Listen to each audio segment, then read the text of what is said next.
Let's get it. 580 Sports Talk is live and direct on a Thursday. Greetings and salutations. Thanks so much for being here. We're hanging out for the next 3 hours here on the Sports Voice of Kansas, 580 WIBW, FM 104.9, online at 580WIBW.com, and in living color on our video streaming channels, 580 Sports Talk on YouTube, WIBW News on Facebook. However, wherever, whenever you're tuning into the program today, thanks so much for being a part of the audience here on 580 Sports Talk. My name is Dan Lucero. Spencer Dupuis will be along in a bit. Brendan Dworzynski is off today. 3 hours to spend together and plenty to discuss on this Thursday edition of the program.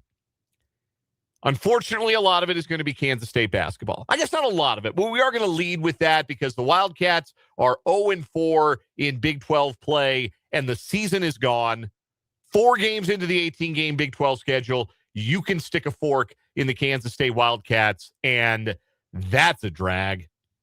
That's a bummer. That's not what this was supposed to be, but it is not an accident. It is not a fluke. Nothing is working, and everything is wrong with the Kansas State Wildcats right now. They lose at home last night. Even Jerome Tang mystified as to why it is that his team did not play with the requisite desperation befitting a team that needed to avoid going 0-4 in Big 12 play. And if the coach doesn't know, then it just isn't there. It just isn't in this group. And this slow start, put it mildly, for Kansas State basketball this season means that a very expensive decision may be looming over the head of athletic director Gene Taylor following the conclusion of what looks all but certain now to be a third consecutive season outside the NCAA tournament field of 68 for Kansas State basketball. So we'll get into that a little bit. It's more fun to talk about winning. I wish we were talking about a little more winning. This is a bit of a monkey's paw closing kind of year for the sports that we cover here. We had a lot of fun around here talking about a lot of winning. And maybe that's karmic payback because obviously the last 7 years before this one for the Chiefs, fun as it gets, could not have been more fun. And we got some good K-State seasons. Obviously, KU basketball is usually really, really good and still yet maybe a good team. But from the Royals season sputtering to a close in September through now, it's been about as dour a stretch of local sports, at least area professional and college sports, as personally I've had to talk about on a daily basis on 580 Sports Talk. And I started here, of course, in 2016. Usually the good times have been rolling for somebody. There's not a lot of good times to go around right now. And that's a drag. But we'll get into, again, some K-State basketball. We will ask CJ Moore his thoughts and get his opinions on the Big 12 and college basketball at large. CJ, one of our guests today, the Big 12 basketball breakdown, coming up at the bottom of the 4 o'clock hour with CJ of The Athletic.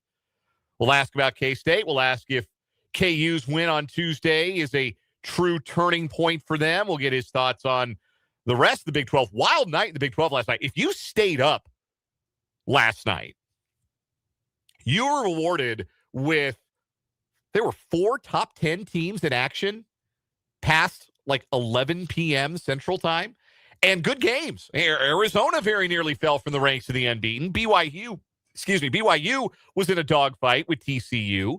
There's some good games on last night. Vanderbilt's no longer undefeated. It was a good night of college basketball. So we'll get CJ's thoughts. It'll be a good day to talk to CJ Moore of The Athletic for the Big 12 basketball breakdown coming up at the bottom of the 4 o'clock hour. Other guests today, bottom of this hour, Rick Peterson of TopSports.news for the local sports spotlight. We'll get Pistol's take on what's happening in area high school sports and, of course, with the Washburn Ichabods as well. Rick Peterson joining us at the bottom of the 3 o'clock hour. So those are the 2 guests we have lined up today. We're going to talk a little football. The first seat on the NFL's coaching carousel appears to be occupied. It sounds like John Harbaugh to the Giants is all but a done deal. What do we make of that hire and of the other 8 jobs on the coaching carousel? We'll do this in the 4 o'clock hour. Spencer and I will have it out. Are the openings good jobs or not good jobs? And who are our favorite potential hires in this coaching window? The guy who, if our respective teams were in the hunt for a head coach, or if the Chiefs were in a hunt for the head coach, who would we say would be the best name on the market?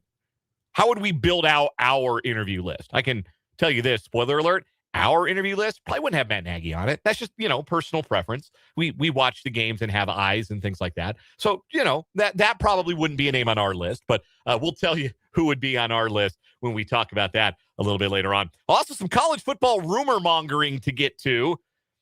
And there's nothing concrete. Nobody is reporting this as settled fact or a done and dusted deal other than internet rabble-rousers. So we will not report it as fact until an actual reporter reports it as fact. But there's a lot of smoke around the idea that Dylan Edwards is going to suit up for the Kansas Jayhawks in the 2026 football season. So we'll talk about that possibility a little bit later on. Plus, we'll have our typical Thursday shenanigans on the show. We'll play a game of either or over under. Obviously, we'll have What Is Wrong With You? Headlines at the top of the 5 o'clock hour. You know the drill. And I want to hear from you throughout the show today. The text line is open, 785-272-9429. That is 785-272-9429. You can also hop into the live chat on our YouTube video stream, our YouTube channel, 580 Sports Talk. We are live there as we are live on the radio, 3 to 6 Central every day. And if you are watching on the YouTube stream, again, the name of the channel, 580 Sports Talk. There is a live chat feature during the live broadcast. You can interact in, say hello to your fellow listeners, say hello to your hosts, and ask questions, make comments, and be involved with the program in that fashion. If you've never tried it before, why not try it today? Give the YouTube a spin and hop in that live chat and say hello. Again, 580 Sports Talk, name of the channel. Go subscribe to the YouTube channel today if you have not already. And one last reminder before we get things rolling today. Tuesday, 4 o'clock hour here on the show, 580 Sports Talk Idol. It's your reward, I use that term loosely, for getting us to and over 900 YouTube subscribers. We promised we would sing for you. We are going to sing. This is your last day to submit songs for us to sing. You can do it on the text line, 785-272-9429. You can do it in the YouTube live chat. This is the last day that we will take submissions, because tomorrow on the show, we're all going to draw our songs so that we'll have the long weekend to get ourselves prepared for 580 Sports Talk Idol. So last chance today to submit songs for us to sing on 580 Sports Talk Idol. Anyhow, let's get to the unpleasantness that is Kansas State basketball. UCF 82, Kansas State 73 last night. And there were blaring alarms from the beginning. K-State turned the ball over 8 times in the game's first 8 minutes. Fell behind by as many as 16 points in the first half. Did rally, got to within 1 at one point in the second half, but would get no closer, never could get over that hump, and didn't really seriously threaten down the stretch. And this is why they didn't threaten down the stretch. This was the stretch of play that defined last night's game. So P.J. Haggerty's starting to cook, right? Because that's when K-State's at their best, P.J. Haggerty is cooking. He is getting to the rim. He is getting to the line. He is scoring. He is carrying the offensive load. He is capable of that in a way that few players in the Big 12 are. Just deciding, hey, jump on my back. I'm going to carry you for this stretch of play. It's a hard thing to do for 40 minutes, but for 4 minutes here, 4 minutes there, P.J. Haggerty can be the offense. And he was the offense for K-State and was going to the free throw line out of the under 8 timeout with K-State down by 4. This is the sequence. In case you didn't watch it, I'm going to try to paint the picture for you. But this was the sequence coming out of the under 8 timeout that really decided the basketball game. First, Haggerty misses a free throw. Misses 1 out of 2. So it's only a 3-point game, not a 2-point game. K-State then gets a stop on the other end. They ratcheted up their defense in the second half. And I thought defended as well in that half as they have for any extended stretch of Big 12 play. But they get a stop. They get the ball going the other way. Abdi Bashir airballs a three-pointer. He had started the game hot. He's a talented shooter, even if we have discovered by now that he is not, as Jerome Tang claimed back at Big 12 Basketball Media Day, the best shooter in the country. He made 4 threes, took 13 of them. He had started hot in the game, and he had cooled off. He was trying to get himself back hot. He took a contested three from well beyond the three-point line, which is a bad shot unless it goes in. And not only did it not go in, had the backboard not been there, it might have taken out a member of the press. It might have injured somebody on press row or a member of the band. Terrible miss. But hey, offensive rebound. C.J. Jones sneaks in. It's such a bad miss that he's there for the carom. And then the ball comes back to Abdi Bashir. And now he's trying to create something. Bad idea. Never a good idea. Abdi Bashir is a catch-and-shoot guy. He is not a creation guy. He loses the basketball. UCF gets it the other way, and they blow a fast break. Riley Kugel misses a wide-open fast break layup.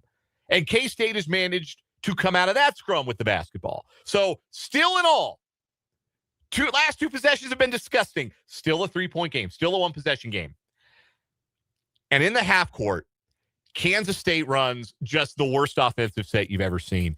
And I've been watching it for 4 years now. That aimless three-man weave at the top of the key that eats up 20 seconds on the shot clock, that doesn't portend any action off the ball. It doesn't free anything up. It's what John Wooden would describe as activity without achievement. They run 20 seconds of this garbage, aimless weave at the top of the key, and the shot they get out of that possession is a David Castillo contested three from well beyond the three-point arc. He almost made it. It rattles out. UCF gets a run out. They miss a shot, but they get an offensive rebound and a stick back, and it's a 5-point game. Next trip down, Abdi Bashir airballs another three-pointer. UCF gets a fast break. They get a layup. It's a 7-point game. K-State never gets it to within a possession the rest of the night. None of it is good enough for Kansas State. There is nothing about them that is good enough right now.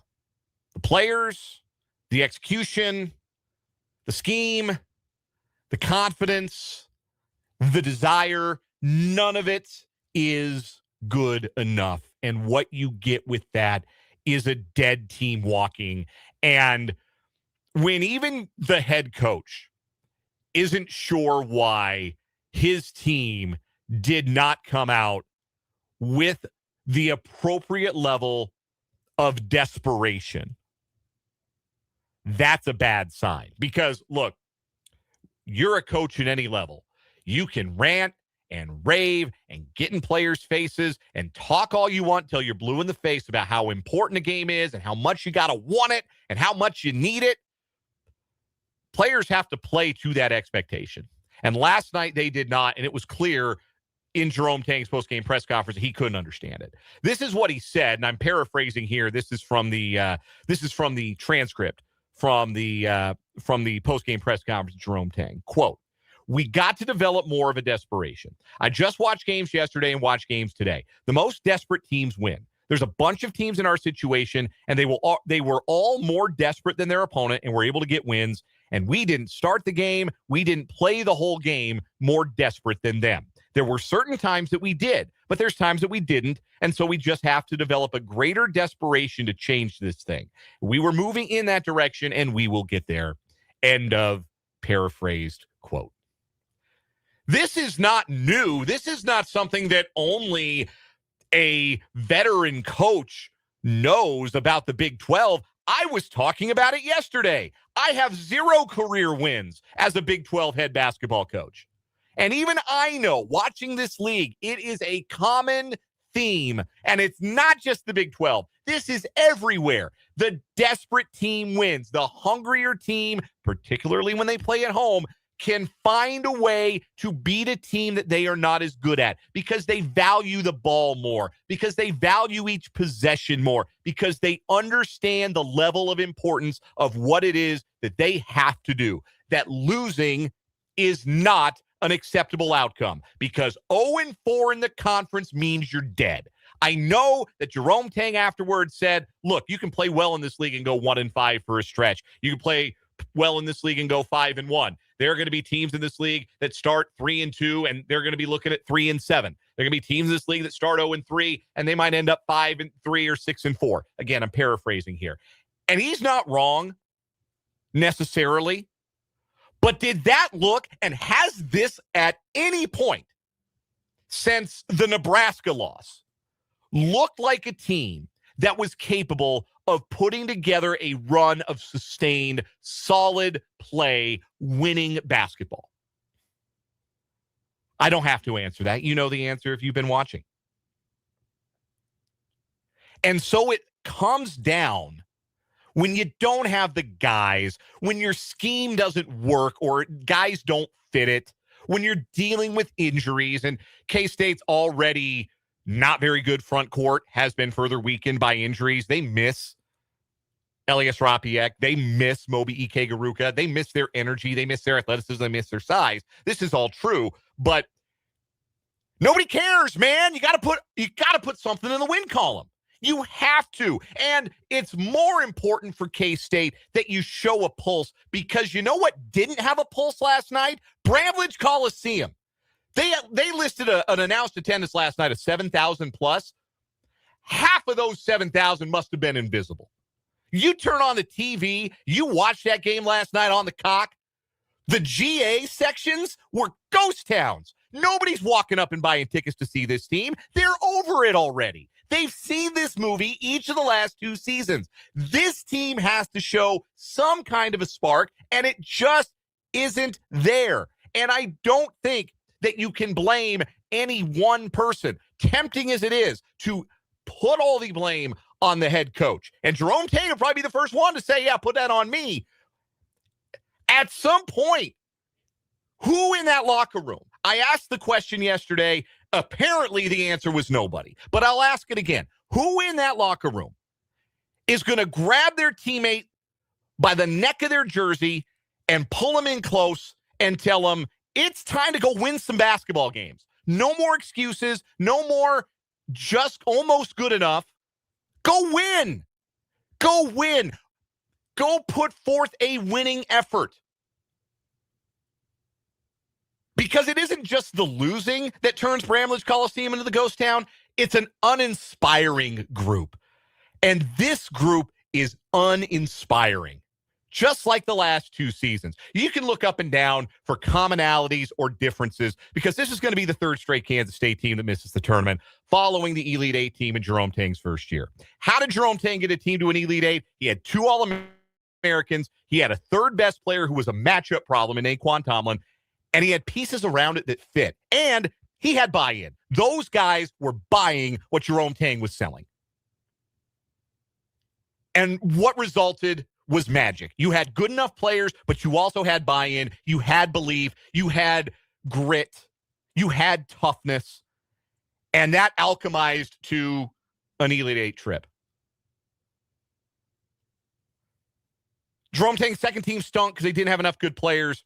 And they asked Tyler Perry to play point guard, and he wasn't a point guard. Jerome Tang's third team stunk because they didn't have an alpha dog, maybe didn't like each other very much, didn't really seem to have any kind of chemistry, and there was no buy-in because Tang was feuding with Doug McDaniel all season long.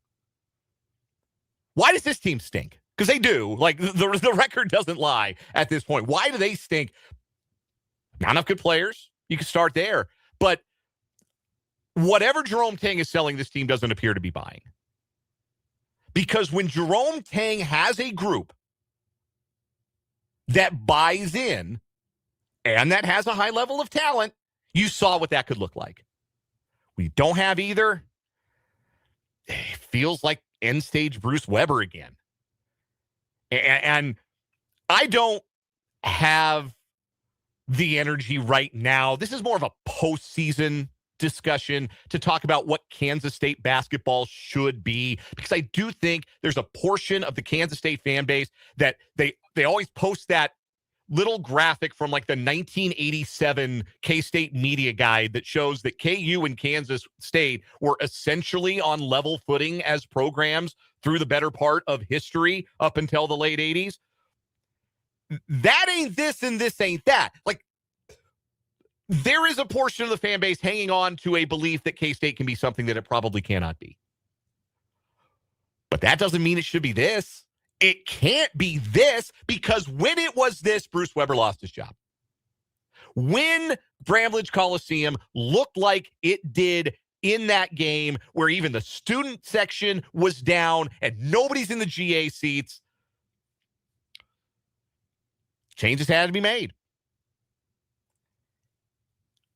And if we're not there yet, we're at least close enough for me to have Googled Jerome Tang contract details last night. And speaking of which, I wouldn't be so sure that a change is made at the end of this season.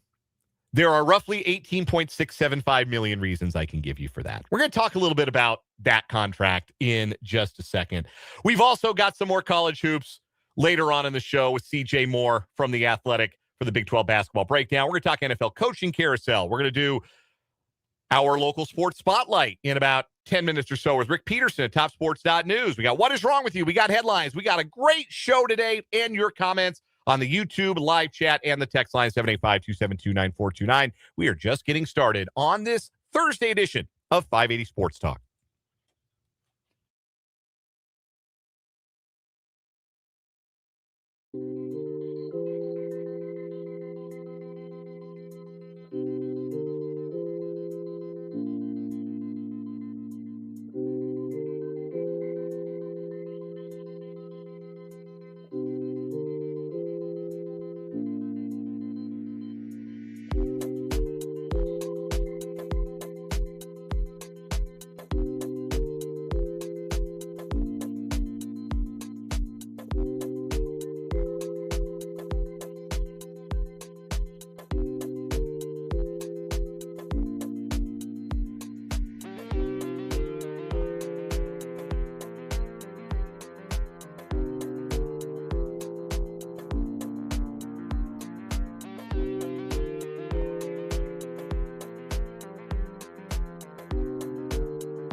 .330, we're just getting started on this edition of 580 Sports Talk. My name is Dan Lucero. It's my pleasure and privilege to be with you on this Thursday afternoon. Wish we were starting on happier circumstances, but fortunately, K-State is 0-4 in the Big 12. Not much to smile about in Manhattan, as Bill points out in the live chat on our YouTube stream, 580 Sports Talk on YouTube. Not a lot of winning going on in Manhattan. Yeah, 6-6 for football. Basketball's 0-4 in the Big 12. Looks like a rebuilding year for the Midi Cats. Baseball might be good. That's around the corner. Yeah, baseball in about a month, in fact. So hey, you got that. That could be fun. But not mistaken in the least there, Bill. Text from the 785 talking about why Jerome Tang's last three teams have not succeeded where the first team did. Text from the 785. I don't think they call them guys at K-State. I believe Jerome Tang calls them dudes, and this team doesn't have any. PJ Haggerty's a dude. I would take him and believe I could put a good team around him. I think he's a flawed player. I think that I would like to see more with him and David Castillo, or at least maybe not with Castillo. If there were a player on this team that was more of a distributing guard than a scoring guard, like that's the compliment that they don't have with Haggerty right now. So he has to be everything in the backcourt because everybody else is just like Castillo's a very similar player. And Abdi Bashir is not a creator. And they just don't have, other than Haggerty, nobody's creating for anyone else. Haggerty's great at creating for Haggerty. Elite at creating for himself. One of the best in the country. But creating for everybody else, that's been a sticking point for sure. And it's funny you mentioned the thing about dudes, because that was the whole thing from year one of Jerome Tang, right? Like that was the quote that sold a lot of t-shirts. Dudes win games. You win games with dudes. K-State had dudes. Marquise Noel was an All-American. Keontae Johnson was an All-American. Naquan Tomlin, their third best player, was a matchup problem because he was 6'10", playing the 4. They had dudes. The team they lost to in the NCAA tournament that year, like Elijah Martin and John L. Davis were good players, but they weren't All-Americans. And like Vlad Golden, he was a very good big man. He was very big. But that Florida Atlantic team, they didn't run into a team that had more dudes than them. They ran into a team that had a better day and had a lot of pieces that fit and were really well coached, as it turns out, by Dusty May, who's one of the best coaches in America. I do think, and again, this is a broader discussion to have when we have more time to have it. And I think I've probably alluded to this in the past. Certainly, I think it was the case with last year's team when K-State spent the big money in the transfer portal and ended up with a lot of guys with name recognition and good recruiting pedigree and nothing fit together. I think that Jerome Tang has lost a little bit of what made year one special in his pursuit of dudes, putting the pursuit of dudes above the pursuit of pieces that fit, harmony. You're the guitarist that can do the killer solo and really shred is great to have, but if it doesn't sound good with the bass player and the drummer and the vocalist, you don't have a very good band. And I think that's probably what has happened a little bit. The good news, if you're Jerome Tang, and apparently I see Bill and I see MPM in the YouTube comments.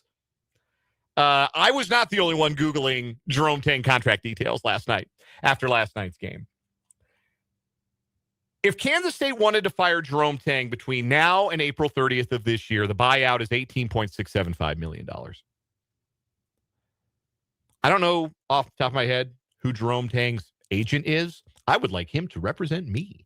The buyout decreases every year after that. Between May of 2026 and the end of April 2027, the buyout drops to $15.75 million, then $12.75 million the year after that, then $9.675 million in 2028 to 29, all the way down to from 2030 to 2031. The buyout is $4.4 million or the remaining unpaid base salary. I have a theory that I bet if you're a K-State fan, you do not want to hear right now.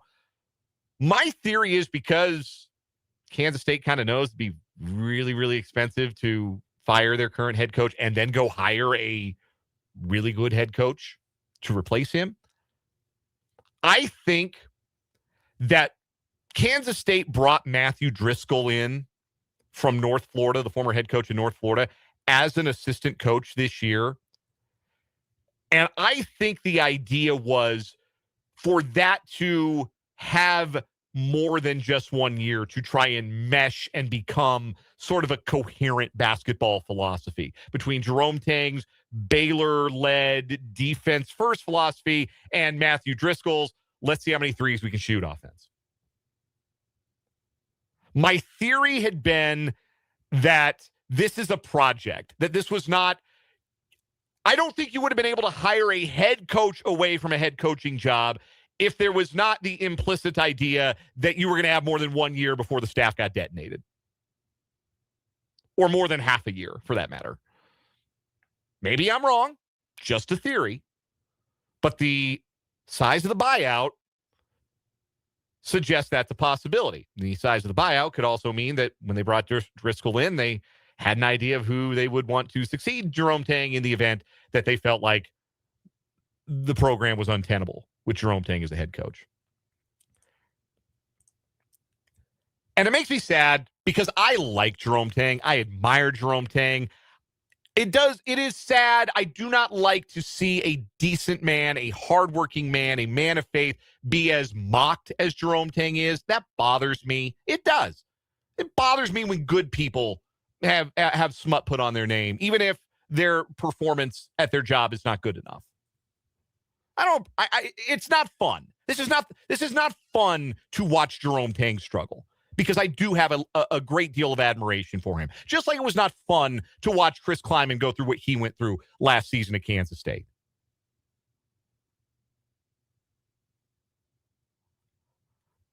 But the results are the results, and it's the results business. And you know, Jerome Tang understands that. Everybody who signs up for it understands it. It's a hard watch right now. It's a really hard watch right now. NPM points out they don't defend or rebound. Those are their weaknesses. And last night they did a little better job on the glass. I think they were only -1 on the glass last night. And like I said, I thought defended with a little bit of desperation in the second half. But that's how you got to play for 40 minutes. When you need a win, there's no excuse for not playing that way for 40 minutes.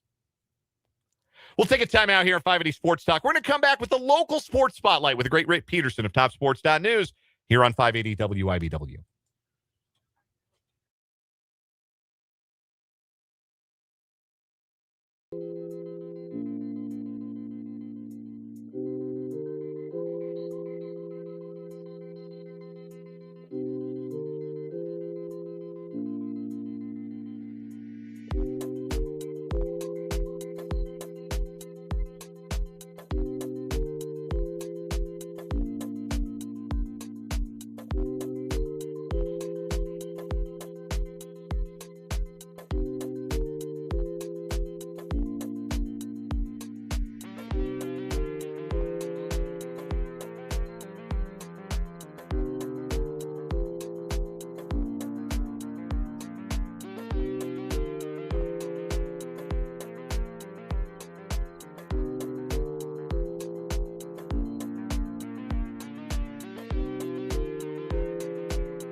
Joining us on the Fleming Place Wine and Spirits Hotline is the incomparable Rick Peterson of TopSports.news for the local sports spotlight here on 580 Sports Talk. Pistol helps us navigate the landscape of Shawnee County High School sports and of the Washburn-Ichabod athletic scene as well. You can read all of his work, again, at TopSports.news.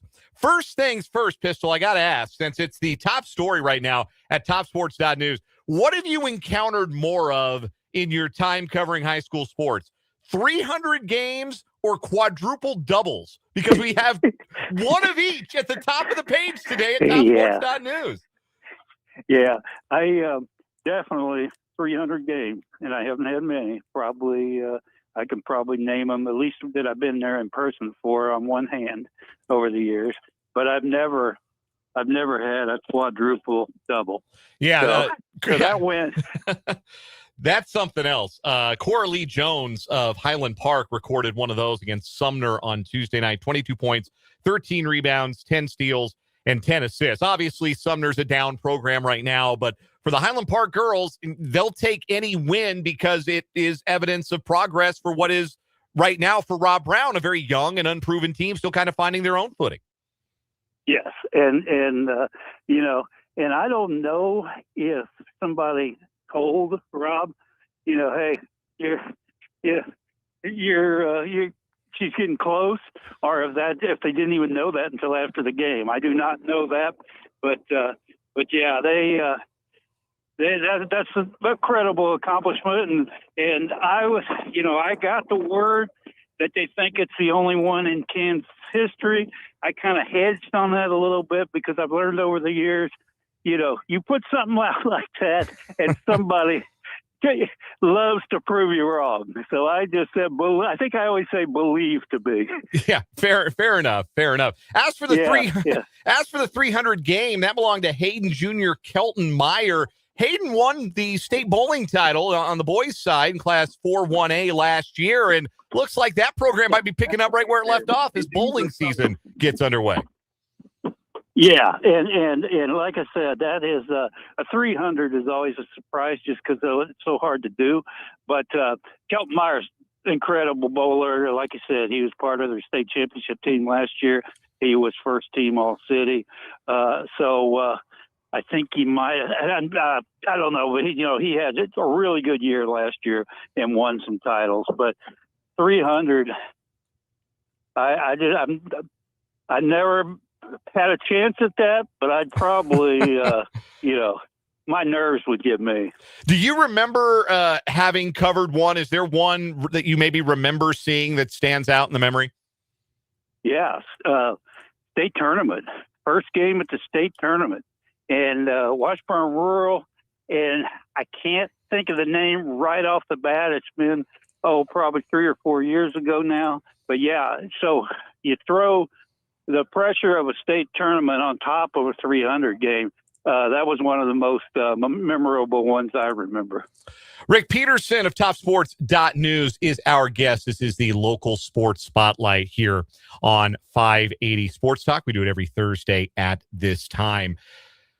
Speaking of some basketball from the area in recent days, Seaman and Topeka West locked up on Tuesday, and the Seaman Vikings got some revenge at the Charger Dome from what Topeka West did to them back in December, mercy clocking the Vikings in the first meeting of the year between the two teams. Seaman got a 6-point win at the Charger Dome. Have these two teams kind of separated themselves as the class of the United Kansas Conference, you think, early on?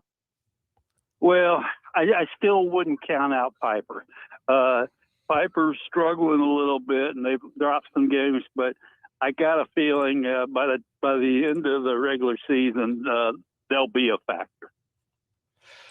You mentioned Piper struggling. Shawnee Heights got them on Tuesday night. How important was that win for the Thunderbird boys, given that Piper's kind of been their bogey team? Certainly, they're the team that ended their season at the state tournament each of the last 2 years. It had to feel pretty gratifying for Ken Darding and some of those veteran Thunderbirds.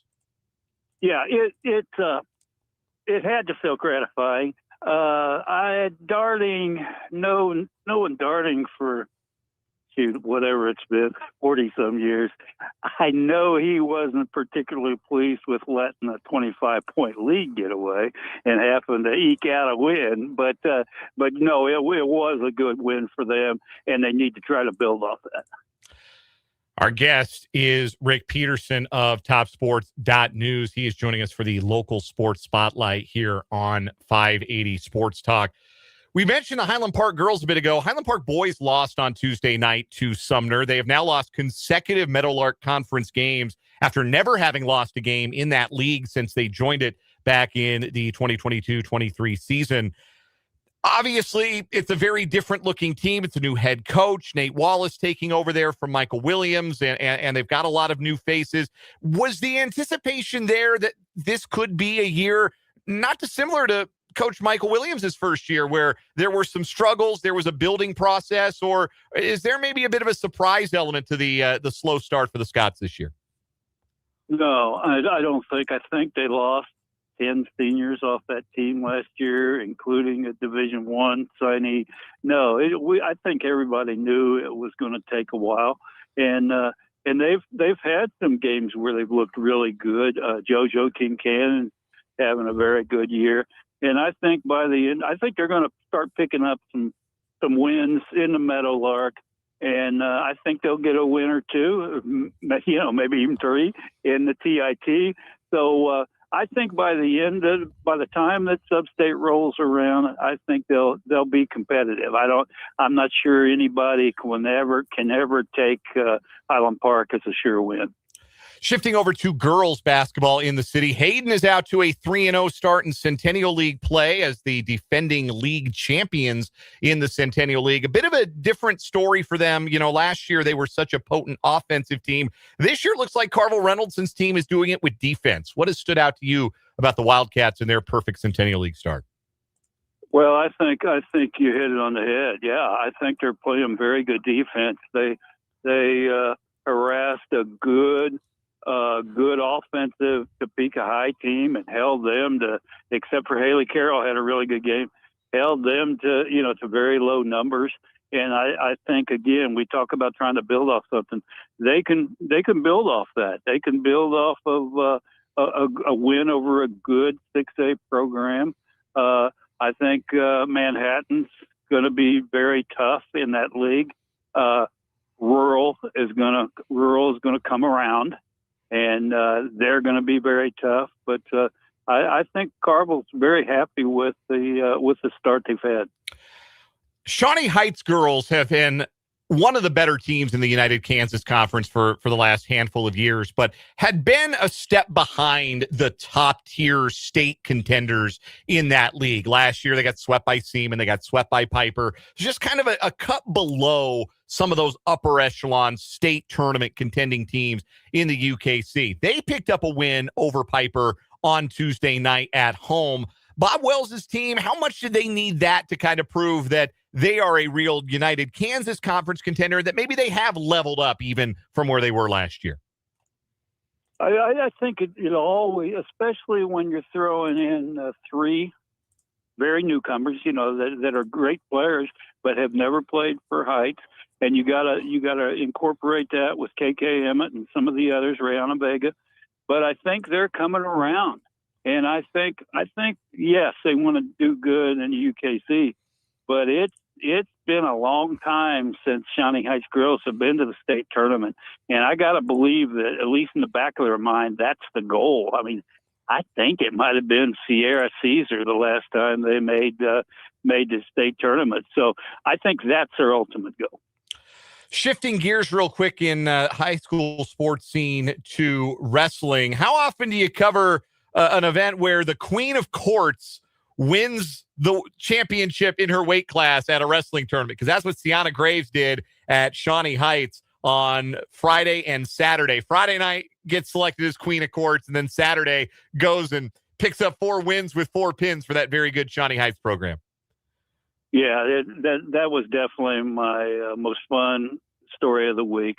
And well, the really thing I enjoyed it, I think I got a picture of it on the site.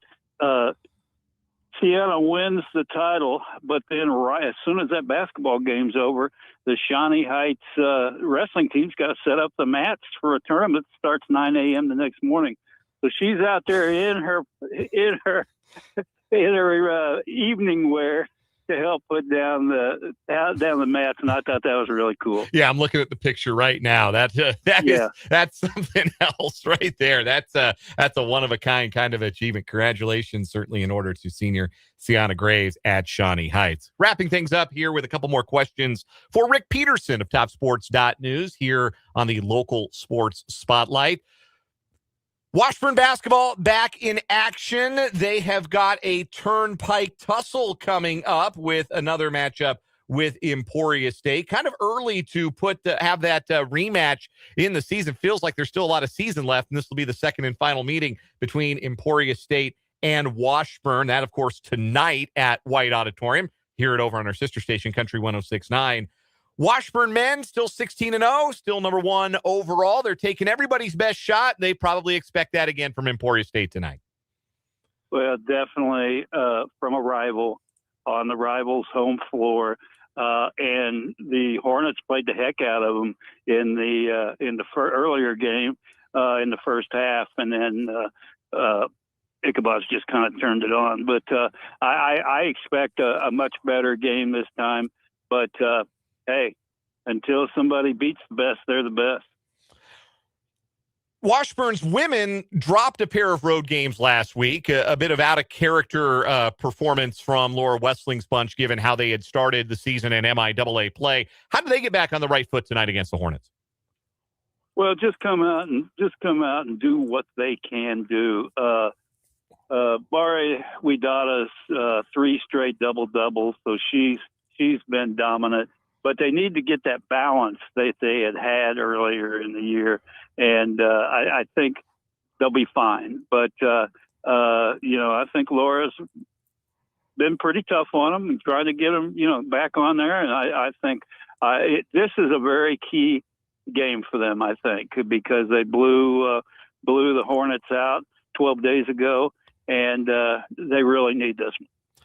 Rick Peterson of TopSports.news joins us every Thursday at this time on the Fleming Place Wine and Spirits Hotline. For the local sports spotlight, we talk Shawnee County High School sports and Washburn-Ichabod athletics with Pistol every week. And it's always a pleasure, Pistol. We'll do it again next Thursday. You bet. That is Rick Peterson. We'll step aside for a break. When we come back, we'll wrap up this 3 o'clock hour of 580 Sports Talk.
Wrapping up this 3 o'clock hour of 580 Sports Talk. 2 more hours to go. John in the YouTube comments, K-State played nothing but one-on-one hero ball to end the game yesterday. You can't catch up if you can't get a stop. Yeah, it was P.J. Haggerty take overtime there in the late stages when they fell behind and were trying to get over a 4-point hump, 5-point hump that they could never get back over. And look, he's the only guy that can get his own shot, and he's not really good at creating shots for others. So that's kind of what you end up with. When K-State is behind and they need offense, it's going to come from number 4. And it's just how they're built. And you're right on the second point. You have to be able to get stops and go on a run, and that's where K-State really hasn't been able to in all four of their losses. They don't go on runs. They don't have that 6-0, 7-0, 8-0 run to either get close or get back into the lead. They just haven't been able to put those together late, and the primary culprit is an inability to get a defensive stop. Tyler in the YouTube comments or the live chat, Big 12 top to bottom, probably the best conference in America. It really isn't close this year. Yeah, it doesn't really feel close this year, does it? ACC's better. ACC was really down last year. It's better.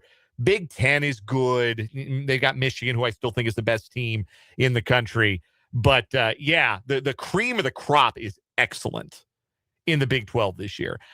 And the middle class feels a little bit stronger, too. So, yeah, I think I think by the time the dust settles on this college basketball season, it'll be even more clear that the Big 12 is once again the king of college basketball conferences. Coming up in the 4 o'clock hour, we'll talk some more college hoops with CJ Moore of The Athletic on our Big 12 basketball breakdown. His opinions on K-State's 0-4 start to the Big 12, as well as his thoughts from KU's big win on Tuesday night and a look ahead to their matchup with Baylor on Friday, plus CJ's other thoughts on the world of college hoops. We'll also have a round of What Is Wrong With You. We'll start the hour with a little talk about the NFL's coaching carousel. One big spot has been filled. Looks like John Harbaugh is going to the Big Apple, coach the Giants. 8 jobs left. Are any of them good jobs? Which jobs are bad jobs? And who would we hire if we were hiring for a head coaching position? We'll talk about it in the next hour of 580 Sports Talk.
Let's get it. Hour number 2, 580 Sports Talk on a Thursday afternoon. Dan Lucero and Spencer Dupuis with you. We're rocking until 6 o'clock on the sports voice of Kansas.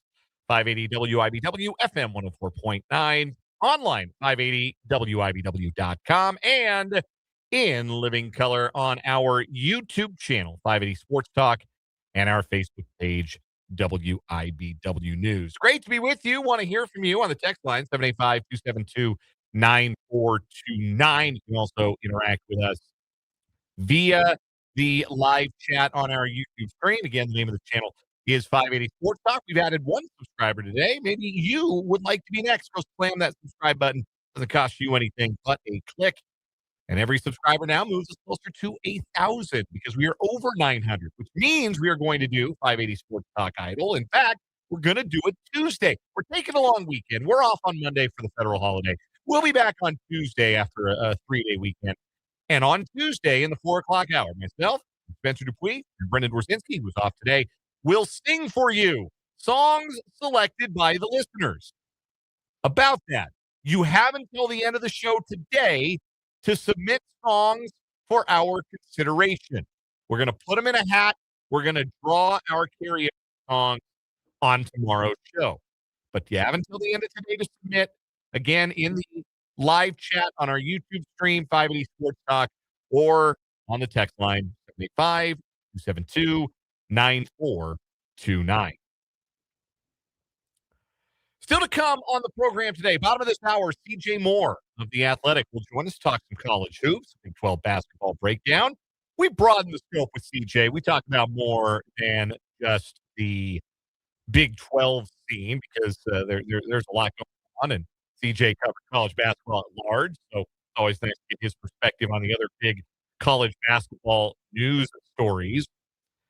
So we'll talk to CJ at the bottom of the hour, but we will focus in on, obviously, Kansas State, their latest games, and looking at the Big 12 as well. That's coming up a little bit later on in the show. We will address for now, they are just rumors. For now, they are unconfirmed reports. Let's call them that. Dylan Edwards will play his next season of college football at Kansas's other Big 12 school after transferring from Kansas State. There are some unconfirmed reports that Dylan Edwards is going to go to Kansas out of the transfer portal. So we'll discuss what that might mean. We got either or over-under coming up. We're going to talk the NFL coaching carousel. We got headlines to get to, lots of headlines to get to. Patrick Mahomes spoke to the media earlier today. We'll get there. Big gambling scandal in college basketball. We're going to get to that. I don't know if you read that full indictment. I have not, but it seems crazy. I'm just going to say this. If you know somebody, if you or somebody you love has ever put down a $160,000 wager on a Guangdong Tigers basketball game, if you're betting 160 rack on Chinese professional basketball, please dial the number. There are helplines for people like you. Yep. And that is that's really the crux of that story. What it comes down to is there was a lot of money being put on like Tulane basketball, and the idea that nobody was going to notice anything was afoot. That, hey, wait a minute, this Tulane basketball usually draws like on the app or at the books, maybe a couple $1,000 worth of action. Somebody just put $435K on Tulane to lose. I like to imagine like a literal siren in somebody's office going off when somebody places a $400,000 bet on American Conference basketball. Anyhow, we'll get to that. We'll give you some more of the details of that whole story as well. Plus, what is wrong with you? Your text, 785-272-9429, and your YouTube comments as well in the live chat on our YouTube stream, 580 Sports Talk. But I did want to begin this hour with some thoughts on the NFL's head coaching carousel, because it looks like one big domino is about to fall. The biggest name, certainly, on the list of available coaches, taking what Matt Verderame, NFL Insider, has insisted is maybe the best job available in the coaching carousel. It is anticipated that John Harbaugh will be the next head coach of the New York Giants. Adam Schefter reporting that late last night, that barring any setbacks, a deal is expected. No, nothing final. Numbers are still being negotiated, but the team is expected to hire Harbaugh as soon as possible. The 63-year-old Harbaugh spent 18 seasons as the coach of the Ravens, put together a 180 and 113 record, and won a Super Bowl. And now he stands ready to take over the Giants, who have a lot of talent on defense and at least an intriguing young quarterback in Jackson Dart, though I don't think he's a long-term answer. I think it is a more extreme version of what the anti-Jaden Daniels argument was out of college, especially now that we've seen it in a year of Jackson Dart playing professional football. He's just not going to keep himself in one piece. Just the way he plays, his egg is just going to be scrambled permanently. And I don't think that that is the kind of player you can say, oh, yeah, this guy's going to quarterback me for the next half decade to a decade.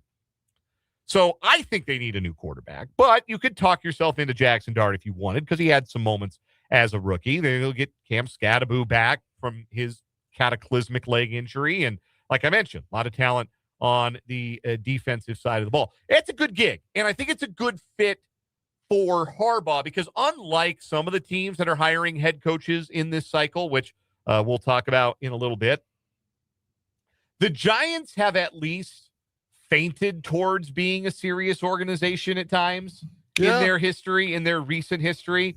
I mean, they got 2 Super Bowl wins in high definition. Like it's not like they've been a Raider level joke for the better part of a quarter century. So, well, and it's like every year there's a new team that wins the NFC East, right? So until this year. So it's right. It's not like they're a bottom feeder in their own division. Like the division rotates so much. And there's no like heavy. There's no team. There's no Chiefs in the division. Right. There's not a team like that where it's like, oh man, we just don't know how we're going to get through them. Like, Jerry Jones seems to think it's the Cowboys every year. And then it operates like they are. And then it's not halfway through the year. Right.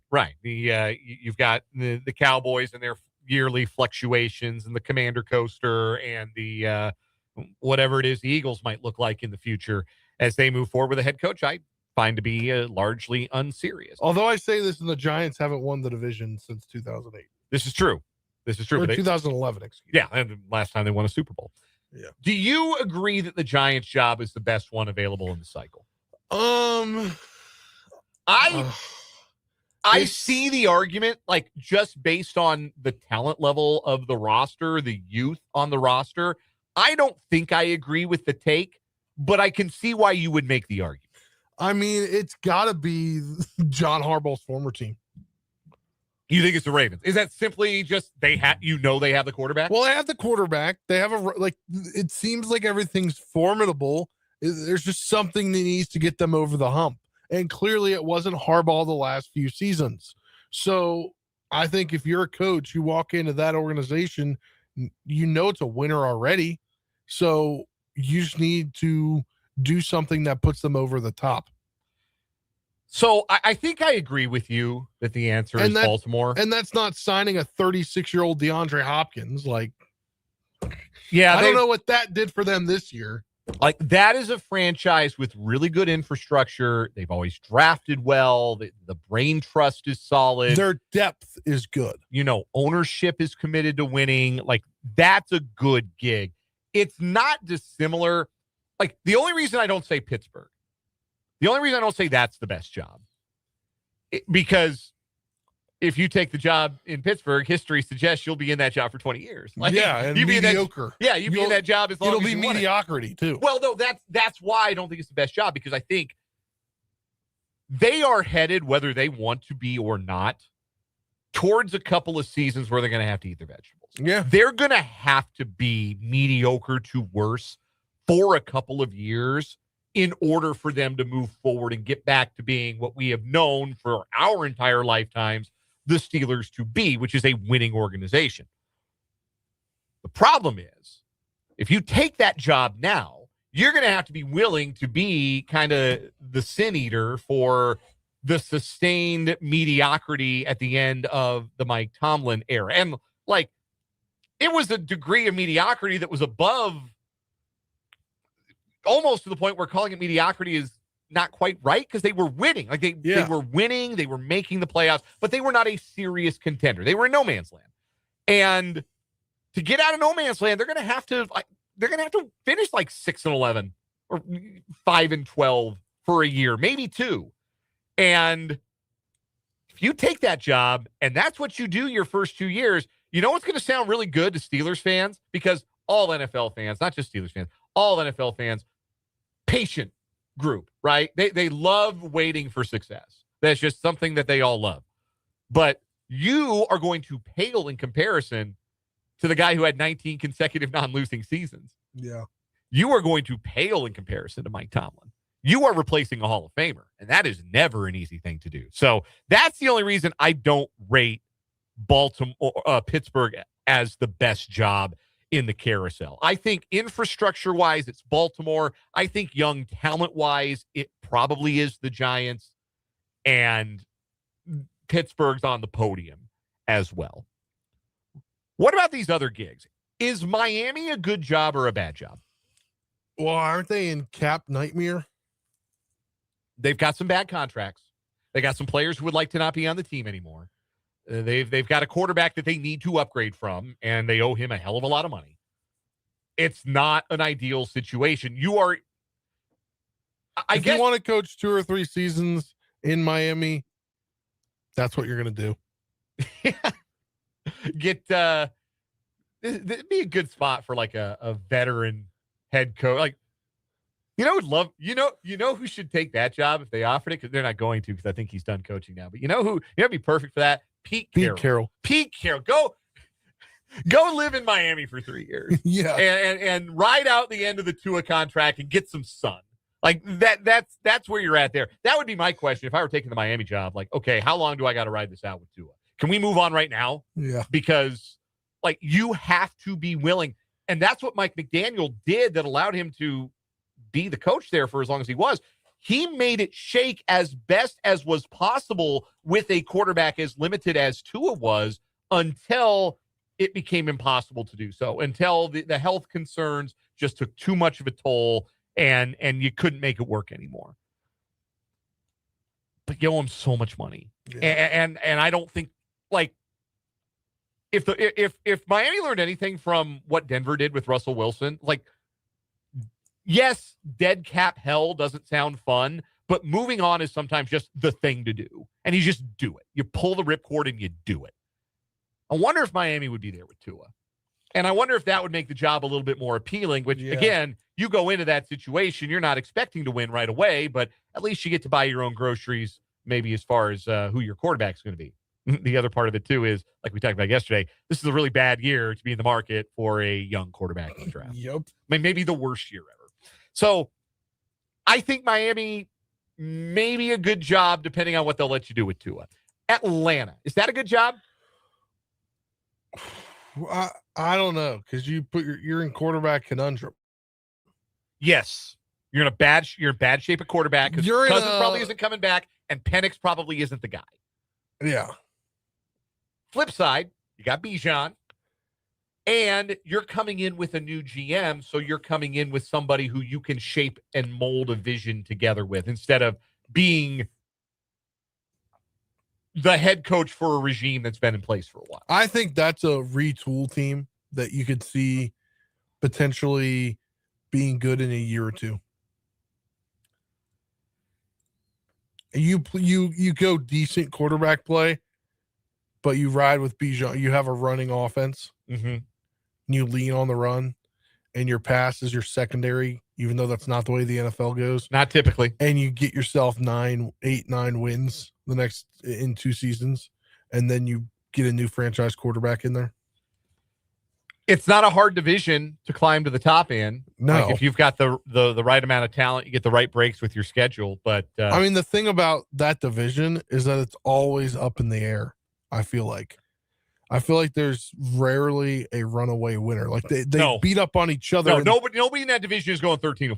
They beat up on each other in the division. The winner this year went 8-9. Yeah. Yeah, that's about the ceiling right now for those. Because you go 1-1 against every team in your division. You do. You really do. Of the other 4 jobs, Arizona, Tennessee, Cleveland, Las Vegas. We agree that those are a cut below the jobs that we've just discussed. Which of those 4 jobs do you think is most desirable? Cardinals, Titans, Browns, Raiders. Well, Cardinals, you're going a whole different direction at quarterback. Probably. I floated this during the regular season. I think a Kyler Murray for Tua trade would be so fascinating. I don't think the Cardinals would do it because you're taking on more money and a longer contract. Yeah. But just like if money were no object, just hey, we're sick of our guy, you're sick of your guy. Let's see if a change of scenery does them good. I think you need to get an offensive-minded head coach in there and go away from the defense, but a guy that's actually good, not like Cliff Kingsbury, who's just gets his offense gets stale. Yeah, there's an expiration date on Cliff, isn't there? Yeah, pretty defined expiration date, and it's like 1 to 2 years.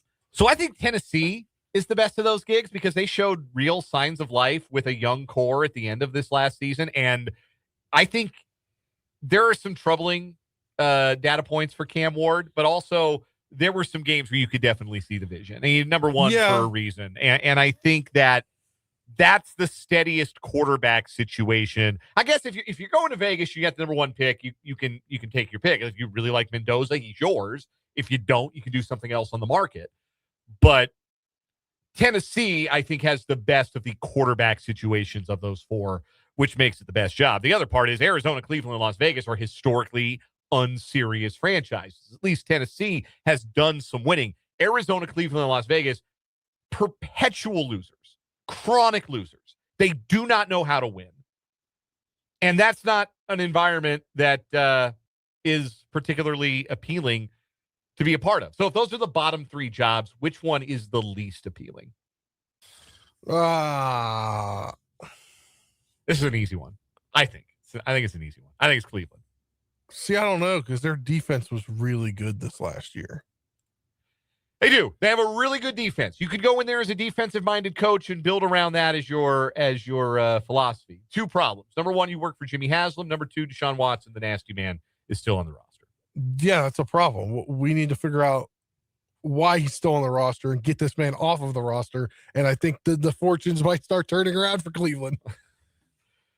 Maybe. I don't know. I think Cleveland's fortunes are what they are. And I think I just can't believe that in 2026 he's still on the roster. Like, come on. Yeah, he hasn't played in how many years? You still got to deal with the Shador stuff. Like, you got to deal with that nonsense because you're going to go into next year and he's not going to be in the mix. Like, we saw enough of Shador Sanders. That's not an NFL starting quarterback. It's not close to being an NFL starting quarterback. We saw enough of that to know. Problem is, you put it in his head. You played him down the stretch of the year. And not just in his head, it's in the head of all of the moron talking heads that want to act like, well, if you don't let Shador Sanders take every snap with the ones, then you're a racist. Like, the dialogue around Shador Sanders is nonsense. You have to go put up with that. Again, you have to put up with a literal criminal as your owner. Andrew Berry feels overmatched as a GM. I think that's the worst gig. At least in Vegas, you get the one, and you've got Max Crosby and Brock Bowers. Like, there's something there. And it's a cool stadium. Cleveland, there's nothing going for that job.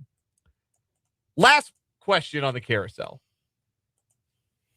If you were a general manager of NFL Team X, who would be the guy, now that Harbaugh's off the board, that you would decide to stop at nothing to hire? The head coach candidate in this cycle that you would say, I will do anything, I will make any offer for this guy to coach my team. I want this guy in charge.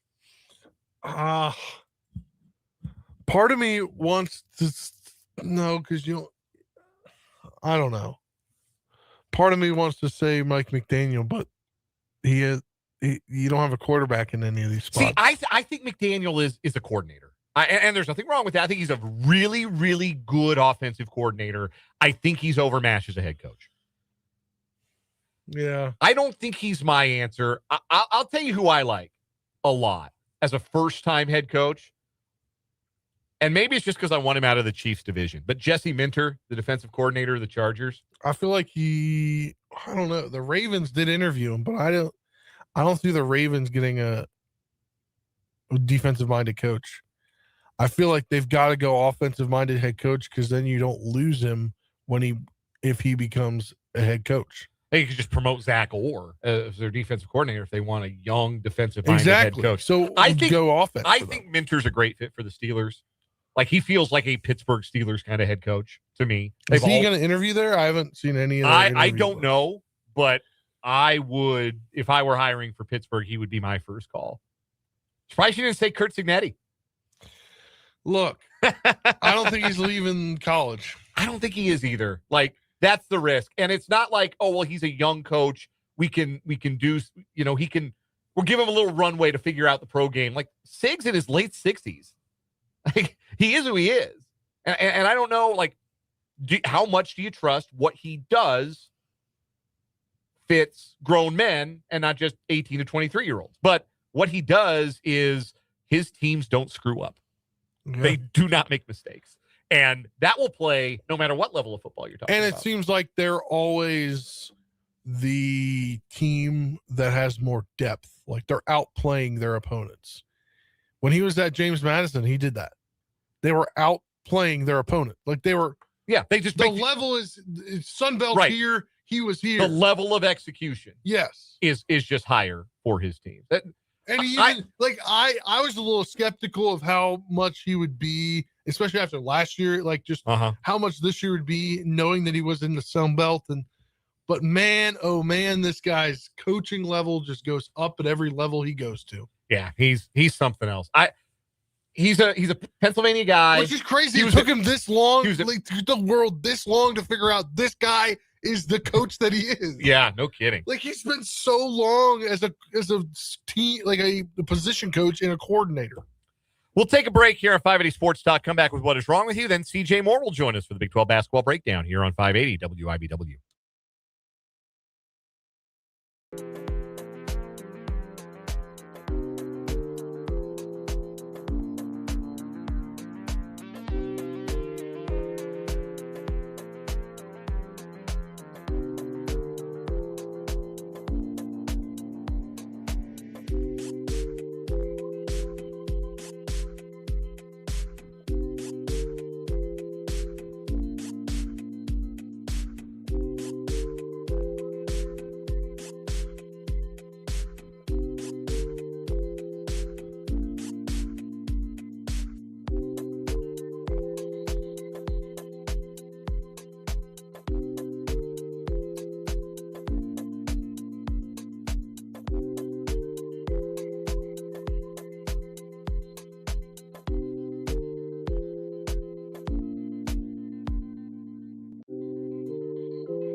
It is time for What Is Wrong With You on 580 Sports Talk, our daily battle between two stories of people who are just up to some nonsense. Our current weekly champion, the woman who claimed that the pants that she was wearing that contained drug paraphernalia could not possibly have been hers. No, not the drug paraphernalia that she got busted for. She meant the pants could not possibly have been hers. After she had gotten in trouble for throwing a plate of collard greens at somebody and threatening somebody else with a knife. There's a lot going on with this story. It's a good one. Two new stories today. I will go first.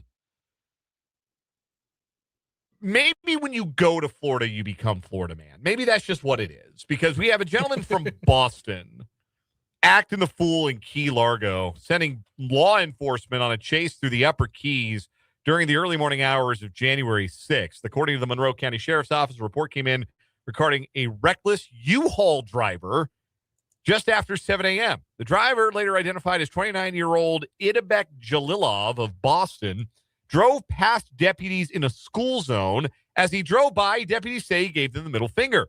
He was seen impeding traffic, following too closely, and speeding. Deputies say Jalilov did not stop after the sheriff's office activated lights and sirens until about 5 miles later. He was ultimately handcuffed and taken to the Plantation County Jail. Why do you think you're going to outrun the cops in a U-Haul? Those things have governors on them, man. Yep. Take it from somebody who's driven a U-Haul a time or 10 in his life. Yeah. Done some moving. 55 mile an hour. You can go a little faster in some of them. You can, but not recommended. They don't suggest you do. I've gotten the one of the big joints, the big 15 footers. Yeah. To get all my stuff in back when I was just moving for one, and I could get that up over 70, but it wasn't pleasant. It did not feel good to drive it that fast. Yeah. So yeah, you don't want to maybe antagonize the police while you're driving a U-Haul. You are not going to win that particular chase. What is your story today?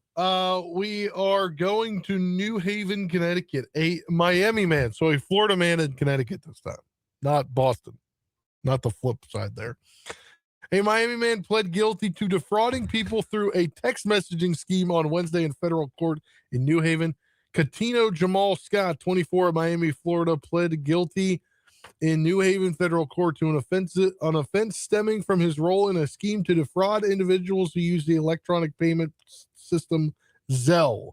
Prosecutors said the law enforcement has been investigating crimes against users of digital payment applications, including Zelle. Officials said a victim would receive a text message pretending to be from the victim's bank, asking them to confirm whether a Zelle transaction was authorized. When the victim denied the transaction, the victim received a response that a bank representative will be calling. The victim then receives a phone call from an individual impersonating a bank representative who tells the victim that an unauthorized transaction has occurred and that they need to work together to reverse the transaction. Without the victim's knowledge, the fraudsters will link the victim's actual phone number or email address via Zelle to a bank account that does not belong to the victim. The victim then is instructed to reverse the fictional fraudulent transaction by making a Zelle payment to what they believe is their account, but is in fact an account controlled by the fraudsters.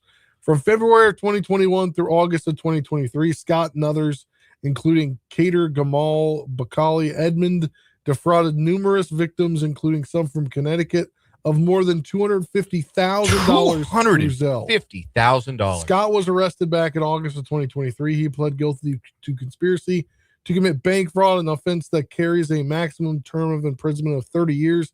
He's scheduled for sentencing in April. He was released on a $100,000 bond. All right, we'll cut it short there. I'm going to go with my story today because guy tried to outrun the police, gave the cops the bird, and thought he would outrun them in a U-Haul. Yeah. That's just very funny. Somebody says, called it the no-gall U-Haul in the text line for the 785. I don't think that beats the woman with the saying that I'm not wearing the right pants. Yeah. These pants aren't mine. I'm being framed. I was framed by the pants. I was framed by the actual owner, the rightful owner. I'm not the owner of these pants. These pants. So that continues on as our winner on 580 Sports Talk. We'll take a timeout. When we come back, we're talking college hoops with CJ Moore of The Athletic on 580 Sports Talk.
We are joined on the Fleming Place Wine and Spirits hotline by CJ Moore of The Athletic, the best college basketball feature writer in America, covers college hoops at The Athletic, and joins us every Thursday at this time for the Big 12 basketball breakdown. Start with this question, CJ. Where in the college basketball world is CJ Moore right now?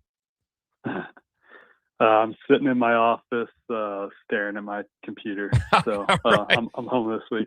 All right. Big night of college hoops last night. Which game were you most intrigued by on the national stage last night? Because there were a lot of really good, really high-profile matchups and some games that were really good, really late at night.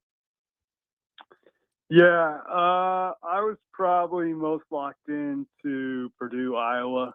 I was just curious, obviously the Ben McCollum interest there from kind of locally, and then Purdue, I thought, it was one of the most fun teams to watch in the country, one of the best teams in the country. So that was probably the one I was most locked in on, but I watched quite a few of them. Regarding Iowa, Ben McCollum's Iowa Hawkeyes, they're 12-5 on the year. You wrote about Bennett Sturts recently that there have been some growing pains maybe for him at Iowa this year. What do the Hawkeyes need to do to unlock Sturts, really get him going? They're obviously a really good team, and 20th in the Ken Palm. They're in the top 25 team. What do they need to do to really get Sturts back rolling?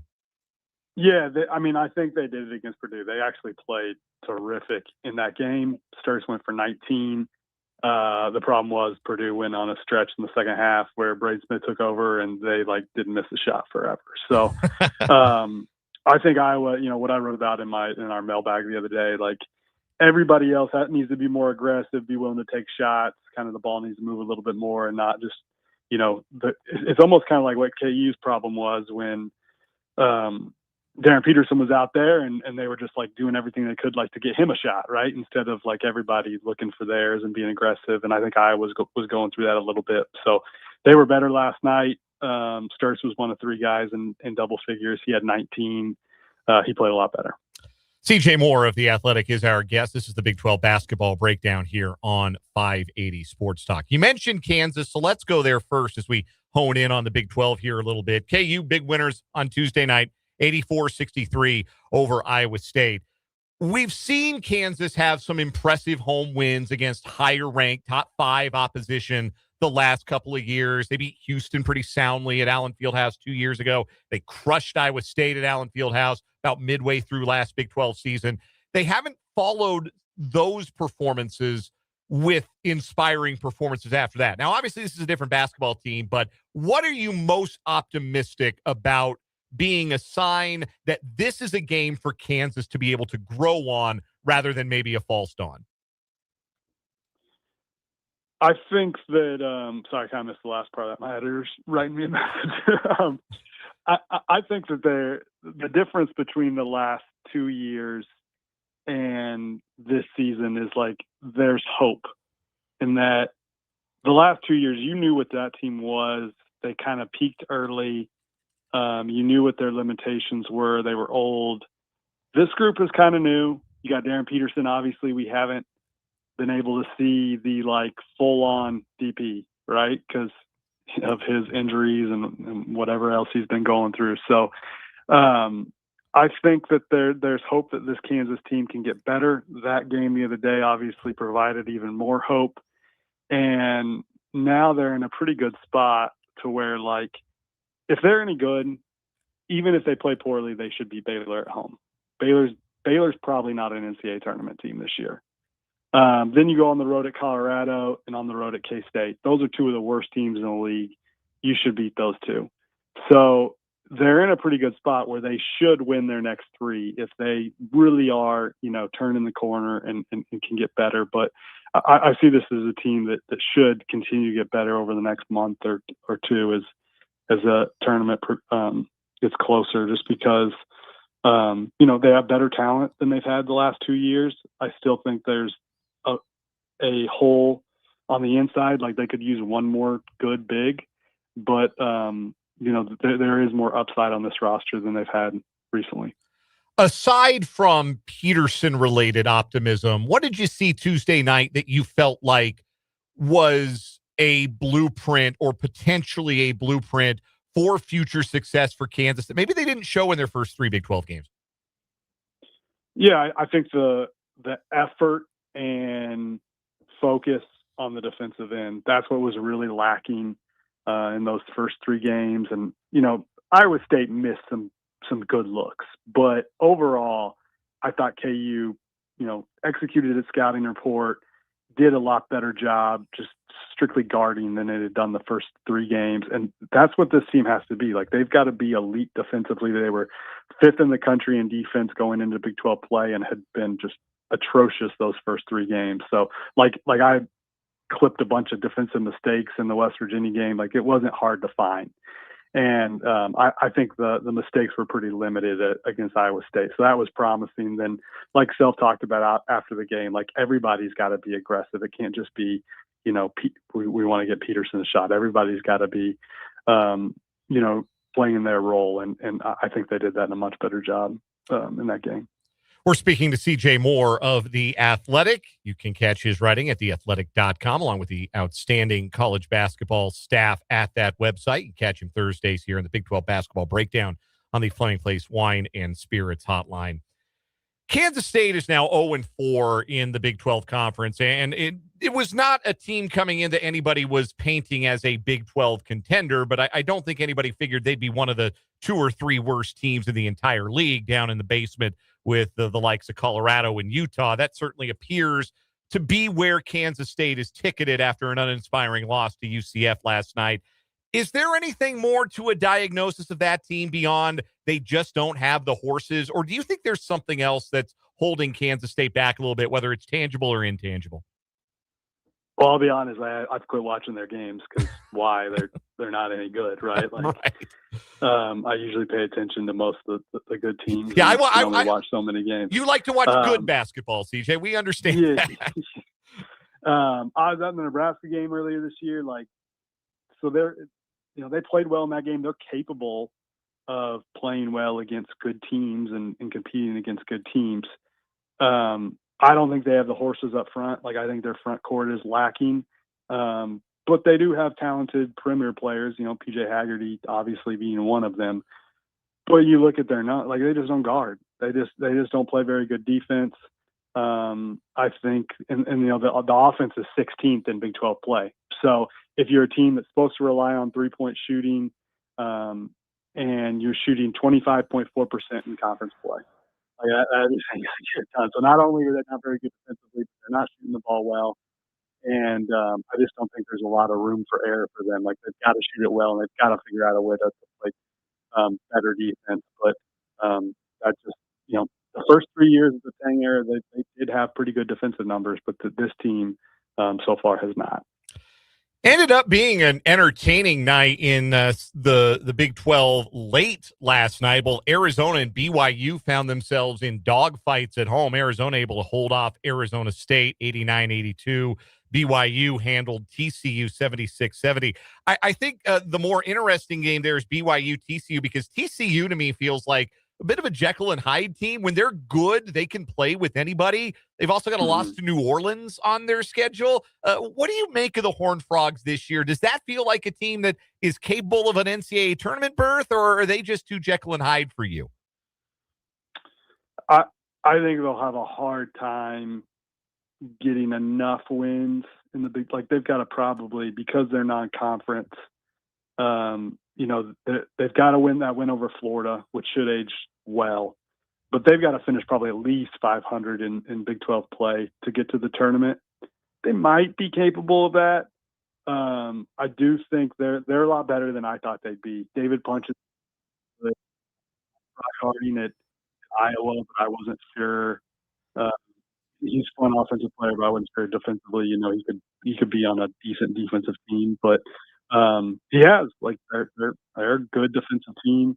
They should have won the game at Kansas, obviously. So the roster is way better than I thought it was going to be.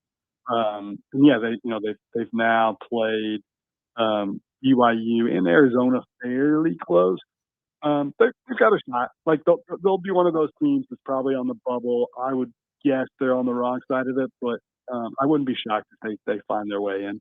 few more questions for CJ Moore, the Athletic, joining us for the Big 12 basketball breakdown here on 580 Sports Talk. A couple of intriguing Big 12 matchups on the docket for this weekend. I'll start with Saturday night in Lubbock, Texas Tech playing host to BYU. It's a good home test for a Texas Tech team that, we've paid a lot of attention to the very top of the league with Arizona and Iowa State and Houston and BYU with Atlanta and Kansas and Kansas. Texas Tech feels like a team that sort of has operated in some ways under the radar. They've got some good wins. They beat Duke earlier this year. What interests you the most about the first matchup between Tech and BYU? But it should be a fun chess match.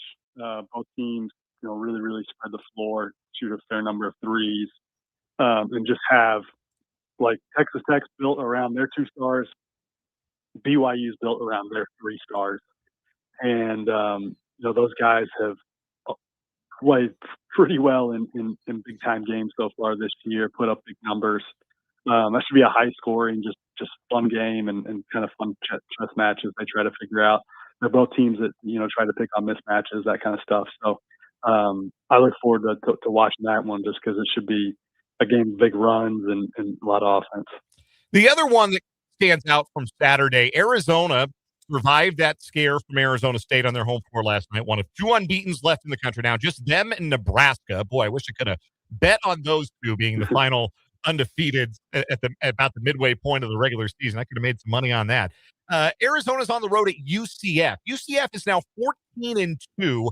Ken Palm's not really buying in. They're number 44 right now in the Ken Palm rankings. We've talked last week about what it's going to take to beat Arizona. It's going to take a good team playing really, really well. Do you think UCF can rise to that level and put a scare into the Wildcats? I mean, you don't rule anybody out when somebody's playing on. I do think what UCF does best is probably, pick on mismatches. Kind of, they're another team that kind of plays like Texas Tech a little bit. You saw that in the Kansas game. But you can't really pick on Arizona's guys, right? Like, they're huge. They're really, really good defensively. I think to beat Arizona is probably going to take a team that, can throw in a bunch of threes. I have a hard time seeing that for UCF, but wouldn't be shocking. I mean, that's not a fun road trip, right, to go all the way to Florida from Arizona. So, although that's where they're going, they were at home last night, so they got to fly all the way down to UCF. So possible, but I wouldn't bet on it. One last one for you, CJ. Looking ahead to the Saturday schedule, I'll ask you about a game that kind of jumps off the page every week. Looking ahead to the national college basketball landscape. Saturday afternoon, Vanderbilt hosting the defending national champions from Florida. Vanderbilt was just knocked from the ranks, being beaten from Texas last night. What do you think about those 2 teams? How do you think they match up?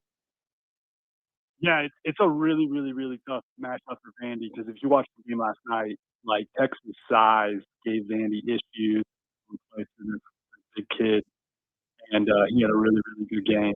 And it might be has the biggest front line in college basketball. So I think if Florida can keep Vandy out of transition, not turn it over, and kind of play more of a half court game, I would think Florida's got a pretty good shot, but Vandy obviously is going to want to bounce back from that game. Tyler Tanner, you haven't had a chance to watch him yet. He's electric, super fun to watch. Him and Duke Miles, their backcourt's really, really good. But they're so I think if Florida can control the glass and play through their bigs, they got a pretty good shot at winning that game.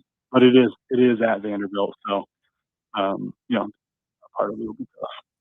CJ Moore covers college basketball for The Athletic, and he is the best college basketball feature writer in America. He joins us every Thursday for the Big 12 basketball breakdown, Big 12 hoops, and a little bit of the national college hoops scene as well. Always a pleasure, CJ. We'll do it again next week. All right, thanks.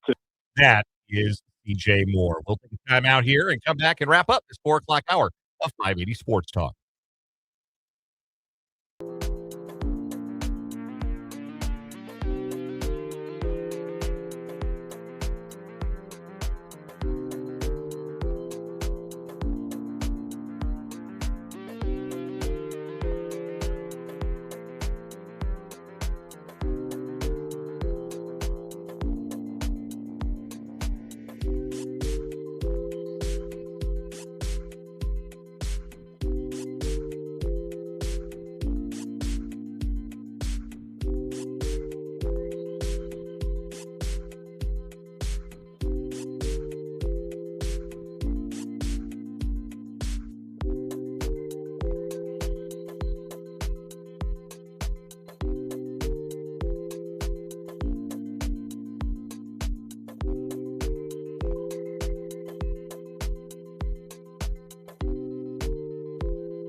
Wrapping up hour number 2 of 580 Sports Talk. Our thanks again to CJ Moore of The Athletic for joining us for the Big 12 basketball breakdown. Really more of a college basketball breakdown in there as well. Getting some thoughts in on some regional teams, some national storylines of interest. CJ really does cover it all for The Athletic. You should be reading on Monday his weekly top 25 column over at The Athletic. You'll get some great tape breakdowns, and you'll learn a little bit more why the teams that are good are good.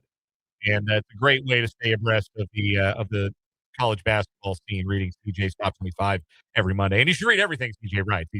I say he's the best college basketball feature writer in America. I mean that. I'm not saying that to butter up a friend. I'm saying that because he's the best college basketball feature writer in America. His byline is on it. You should read it. Anyway, enjoy having him on. We got one more hour of 580 Sports Talk to come. We've got lots of 580 Sports Talk headlines to get to. And one story that is not really a headline. It still falls under rumor mongering for now, but it is still worth discussing. Could Dylan Edwards end up at Kansas? We'll talk about the rumor mill churning in that direction. Plus, we'll play around of either or over under. And you've got one more of your song suggestions in for Tuesday's 580 Sports Talk title. Text them in 785-272-9429. Drop them in the live chat on our YouTube stream. 580 Sports Talk. We got one more hour. It's coming up next.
Let's get it. Third and final hour of 580 Sports Talk on this Thursday evening. Thanks so much for being a part of the show today here on the Sports Voice of Kansas, 580 WIBW, FM 104.9, online at 580WIBW.com, and on our streaming video channels, 580 Sports Talk on YouTube, WIBW News on Facebook. One more hour together. Lot of headlines to get to. We'll do a little either or over under as well. We want to hear from you, 785-272-9429 on the text line. And, of course, in that live chat. Every day when we are live on the radio, we are also live on our YouTube channel, 580 Sports Talk. And during the live show, there's a live chat. And you can join the live chat and interact with fellow listeners and also interact with your hosts as the show goes on. Encourage you to check out the live chat if you've never done it before. Go subscribe to the YouTube channel if you have not done that, 580 Sports Talk. And this is your last hour to get suggestions in for 580 Sports Talk Idol on Tuesday. We hit our stretch goal of 900 subscribers, so myself and Spencer and Brendan. I'm Dan, by the way. I don't think we did the introduction at the top of the hour like we typically do. I'm Dan Lucero. Spencer Dupuis is across the glass. Brendan Wrzinski is off today. Brendan Wrzinski is about to be on our sister station, Country 106.9, not to spin some tunes, but to call some hoops, because Washburn basketball is back in action tonight. It's the second edition of the season, the second one in 12 days of the Turnpike Tussle. Washburn and Emporia State at White Auditorium in Emporia tonight. Pre-game coverage for the women's game coming up in about 7 minutes. Women tip off at 5:30. The men's game to follow. Catch all the action tonight as the women try to snap a short 2-game losing skid. On the men, number 1 team in America in Division II, try to remain unbeaten, 16-0 going into tonight. And, of course, both Ichabod teams looking for season series sweeps of the Hornets. Brendan Wrzinski, voice of the Ichabods, has the call over on our sister station, the home of the Ichabods, Country 106.9. But anyway, he's going to be in on Tuesday on 580 Sports Talk along with Spencer and I, and we're going to sing. We promised karaoke. We got 580 Sports Talk Idol coming up. Tomorrow on the show, we will draw our songs, which means you have one more hour of today's show to suggest songs for us to sing. We may not pick your song out of a hat, but it'll be in the hat. So I should clarify. It will be in the hat if it is karaoke and radio appropriate. So, don't suggest a song that we can't do. Just you guys have listened to the radio before. You know what songs can be played on the radio and what songs can't be played on the radio. So as long as you submit those songs, those kinds of songs, and we can find karaoke audio versions of them so that we don't face the DMCA Reaper on YouTube, we'll put them in the hat and then we'll draw and we'll decide what we're going to sing on Tuesday, January 20th, 580 Sports Talk Idol. I reached out to the representation for Ryan Seacrest to see if we could get him for 580 Sports Talk Idol. I have not heard back. I'll keep you posted. I mean, if you know anything about Ryan Seacrest, he's a busy man. He's a very busy man. Dude has like a zillion jobs. He has so many jobs. He has so many jobs. Did you ever remember when he was on the Kelly or whatever, Kelly, Live with Ryan and Kelly? I don't remember it being Live with Ryan and Kelly. I remember it being Regis and Kelly. I remember it being Kelly and her husband now. Yeah. So Ryan Mark Seacrest Consuelos was on there at one point, and he would literally like stay in that building the entire day because they built him a radio studio beneath the TV studio. No kidding. So he would just go up and like do segments and go back down and do more segments. And Listen, then I wish I had a radio studio in my basement. I'd be playing college football 26 during commercial break. We banging out a series or two every time we went to about a 3-minute break. Get a full game in by the time the show is over. Anyhow, yeah, we'll see about Seacrest. Not real optimistic, but hey, you never know. Even if we don't have that, we will have singing, and we'll have a fun time on Tuesday with 580 Sports Talk Idol. Jeffrey in the YouTube chat asked if we have a karaoke machine. We don't. You know what we do have? Microphones. A lot of microphones. We got a lot of microphones, and we got headphones to pipe in, and we're just gonna we're gonna print out the lyrics. Probably gonna need to for some of these songs. Like, I don't know the words to My Maria. Spoiler alert, I'm gonna end up singing My Maria. I don't know the words. I'm gonna have to print them out. I'm gonna have to go over them, review them. Or you could just pull up the YouTube karaoke version on your computer. You do that too. Because honestly, we want to try and have as best flow as possible because we just talk for a living, right? We don't sing. We don't sing. We have a talk flow, not the music flow. We're going to be, if we're a little bit off the pace, off the tempo, well, I mean, what do you expect? We're not professionals here. That's one of the funniest off the cuff lines in the history of sports broadcasting. You've seen the clip. I'm sure you have, even though this was well before your time. But I'm sure everybody I'm talking to has seen the clip as well. Carl Lewis singing the national anthem before a New Jersey Nets game in the early 1990s. No. You haven't seen this? Oh, my God. You have not seen Carl Lewis sing the national anthem? No. Okay. Carl Lewis sang the national anthem. You know who Carl Lewis is, right? A world champion, Olympic champion, track star. I feel like I have. Yes. Yeah, that used to be like the name that you referenced if you were referencing somebody being fast. Like, Carl Lewis was that before,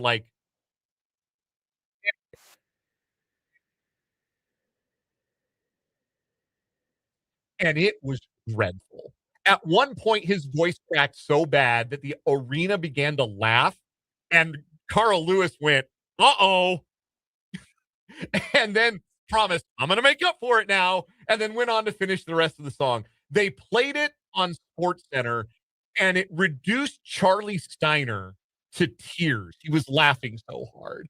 And through his laughter, he was able to get out the joke. That version written by Francis Scott Off-Key.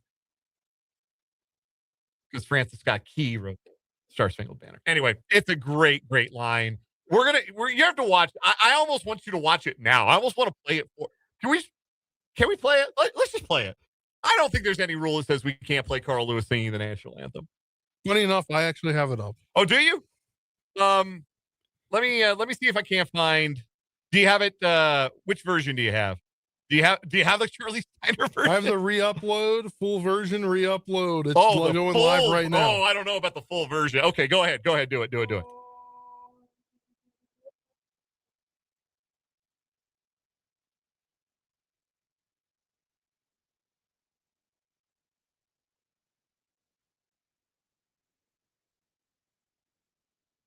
Quick aside, Carl Lewis did put out an album. Pretty pedestrian to start. Usually, most versions you jumped it right to the middle. Anyway, I apologize. I'm talking over the Star Space. I shouldn't do that. Sorry.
He's the horror of the crowd.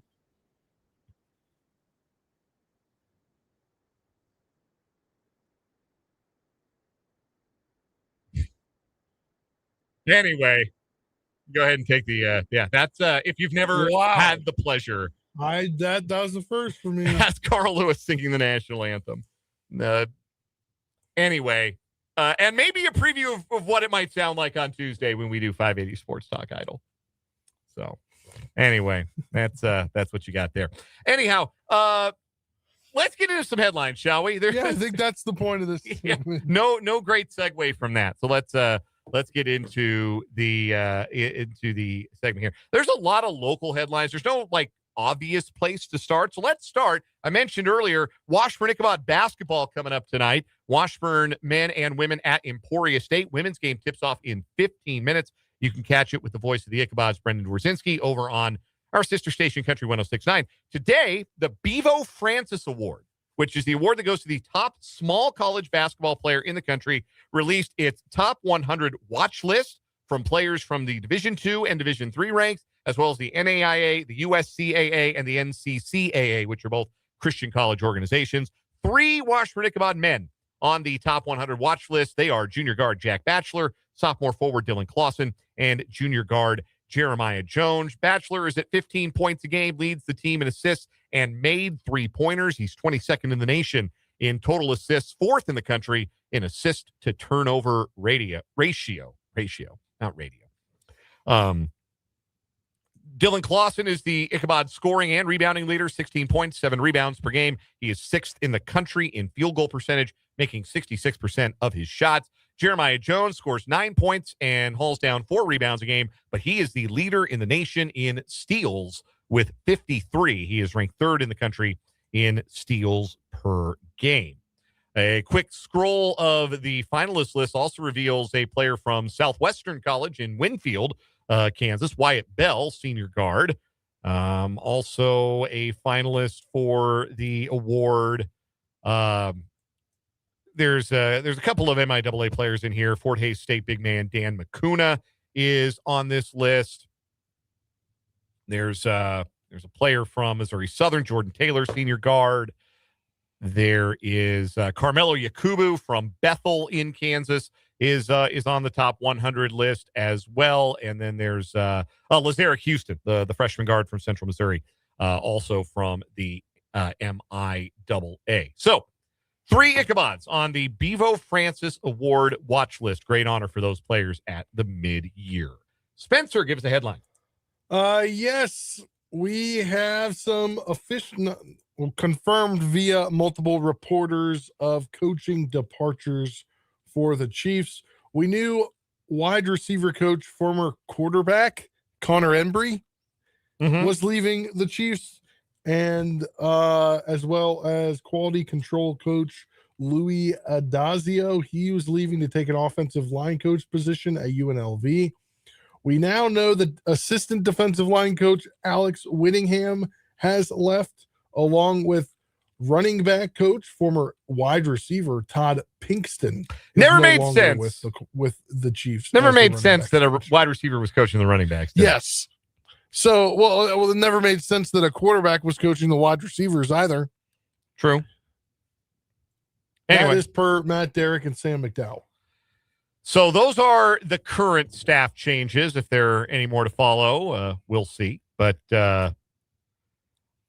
I think those were changes that had to be made because it did not feel like running backs and wide receivers were developing in a fashion, particularly wide receivers, were developing in a desirable fashion. I don't think that the Chiefs were getting the best out of the ability level of the guys that they were drafting or bringing into the organization at those skill positions. So I think a change in leadership in those position group rooms and meetings will be welcomed. Let's move to some college football news for our next headline. This is hard news from the transfer portal. This is not speculation. We'll get to the Dylan Edwards rumor mongering a little bit later on this hour. But there is real news for the K-State or the KU football program, and it is good news. Trey Lathan is returning to Kansas for another season. There had been reports that Lathan was going to put his name in the portal. Turns out he never did, and he's going to stick around and return to KU. It seemed like they were going to lose virtually that entire linebacker room. Both of the Camaras were in the portal. Joseph Sipp Jr. was in the portal, but Trey Lathan will be back. And I think that's a really good retention for this KU staff to keep Lathan in the fold, because I think all things considered, like Bengali Kamara was the most explosive athlete in that position group, but Lathan was the most consistent player in that group, and he was the most consistently available in that group. And he's the middle linebacker. He's your green dot. So that's a big deal to get Trey Lathan back. And he will return for his 2026 season. That is good news for Lance Leipold's Jayhawks. Next headline. This is going on in the Big 12. Baylor has a new quarterback. DJ Langway has committed to the Bears. So another new quarterback enters the Big 12. Lagway, sorry. Yeah, DJ Lagway. We mentioned this when the news first broke, and then it had never been like confirmed. It was pretty widely reported, but then there were some reports that actually he was going to take some other visits, that he was still maybe looking at his other options. I think one of them was LSU. Obviously, they went in the direction of Sam Leavitt. So not a surprise. I'll say again what I said when we first discussed this possibility. Lagway is going to a place that has been a good place for quarterbacks to reinvent themselves, typically. The problem is, I don't know that Lagway is actually good. I think he might just be one of those guys who's all tools and all projection, but no production. Was very turnover prone at Florida. And if that doesn't change, it doesn't matter how athletic he is. So that's my thought on Lagway going to Baylor. It's a good spot for him. I think Baylor certainly needed a quarterback with Sawyer Robertson leaving, but I have questions as to how good Lagway actually is. Next headline for me, big one from the world of college sports today, a point-shaving scheme involving more than 39 players on 17 NCAA Division I men's basketball teams resulted in dozens of games the previous 2 seasons being fixed by a gambling ring that included a former NBA player. 20 of the 26 defendants played college basketball during the previous 2 seasons. 4 of the players charged played within the last week for their current teams. Simeon Cottle from Kennesaw State is one of the best mid-major players in the country. He's averaging like 20 points a game, and he's tied up in this along with Carlos Hart of Eastern Michigan, Kamian Shell, who plays for Delaware State, and Omar Corisi, I think is how you pronounce his last name, from Texas Southern.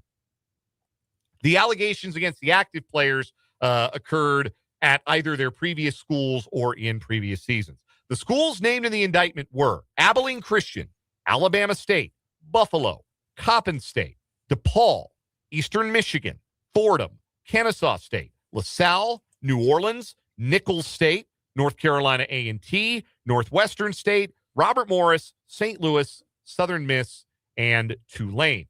Authorities described 5 defendants as fixers who recruited players to participate in the scheme and offered bribes ranging from $10,000 to $30,000 to intentionally underperform. The bettors then placed and won millions of dollars in wagers on the fixed games. Former NBA player Antonio Blakeney was named but not charged in the indictment. He was allegedly part of the group that recruited players to participate in the scheme and offered bribes, and he has been charged separately.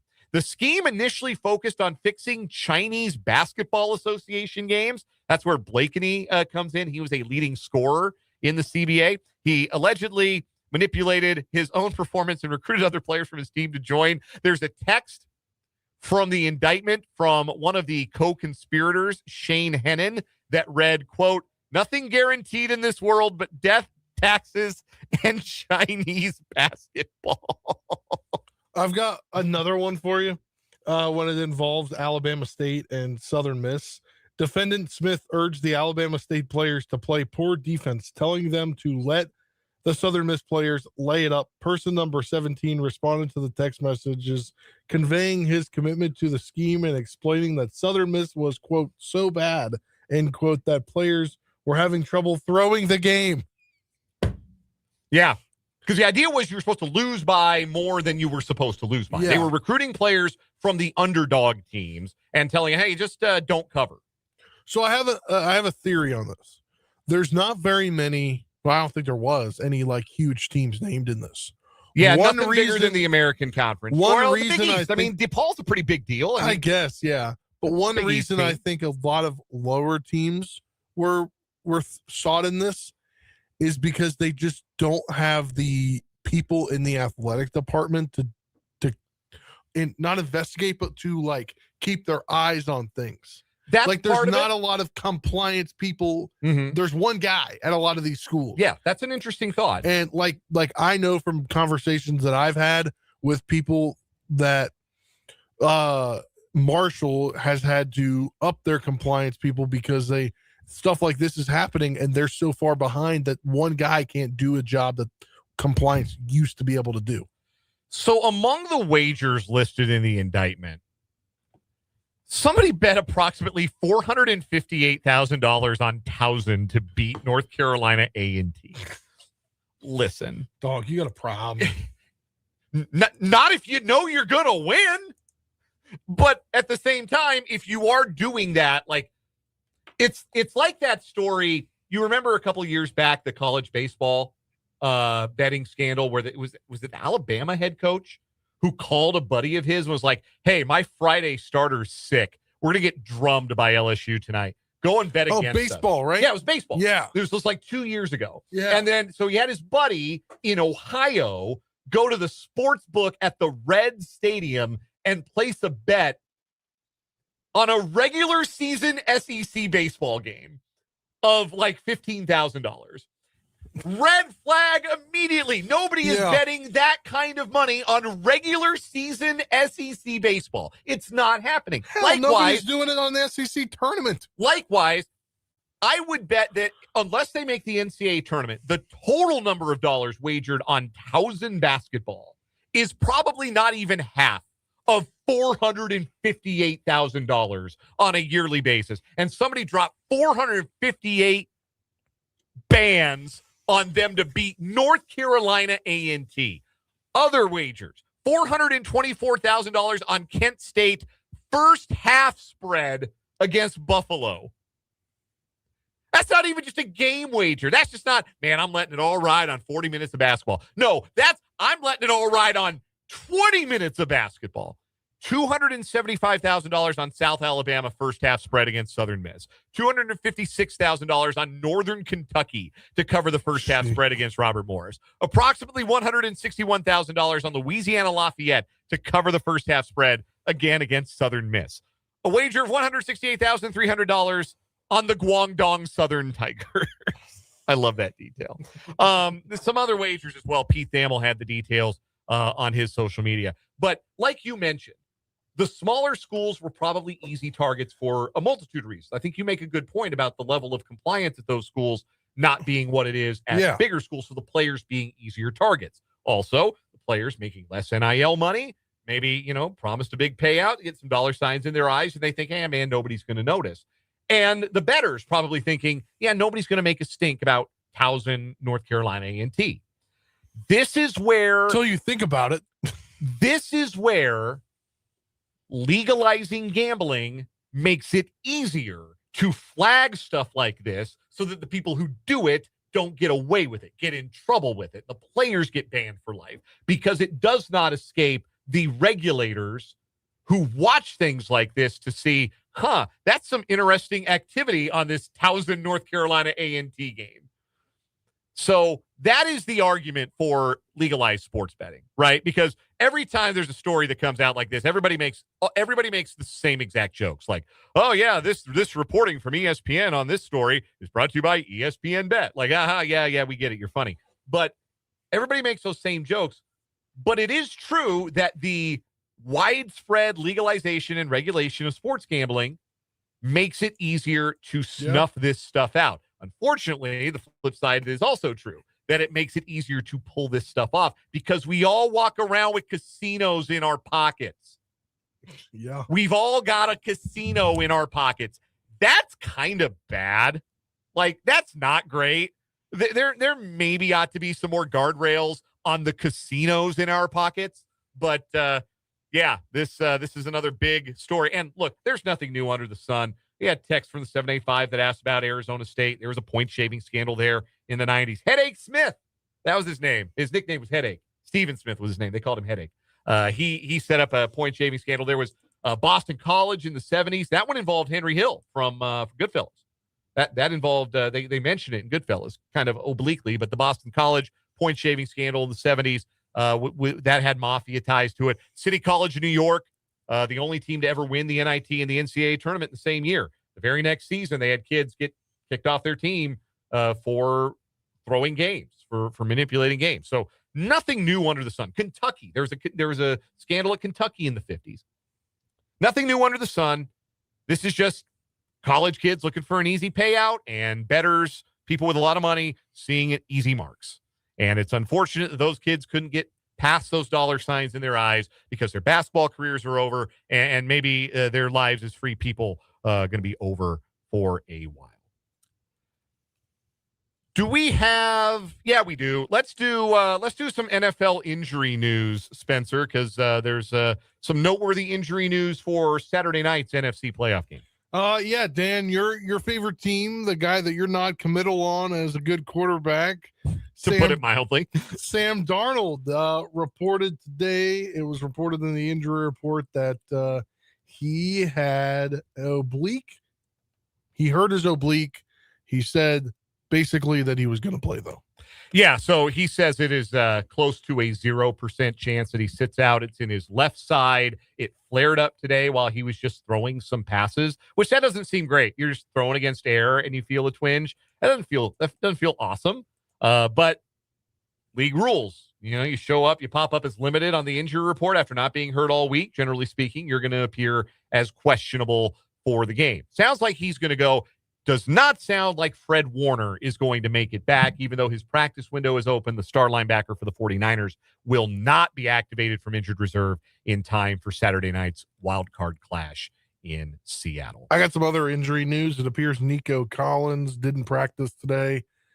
It's likely he's not going to be out there. But for the Patriots, Christian Gonzalez returned to practice. The corner that was in concussion protocol. That is very good news for the Patriots.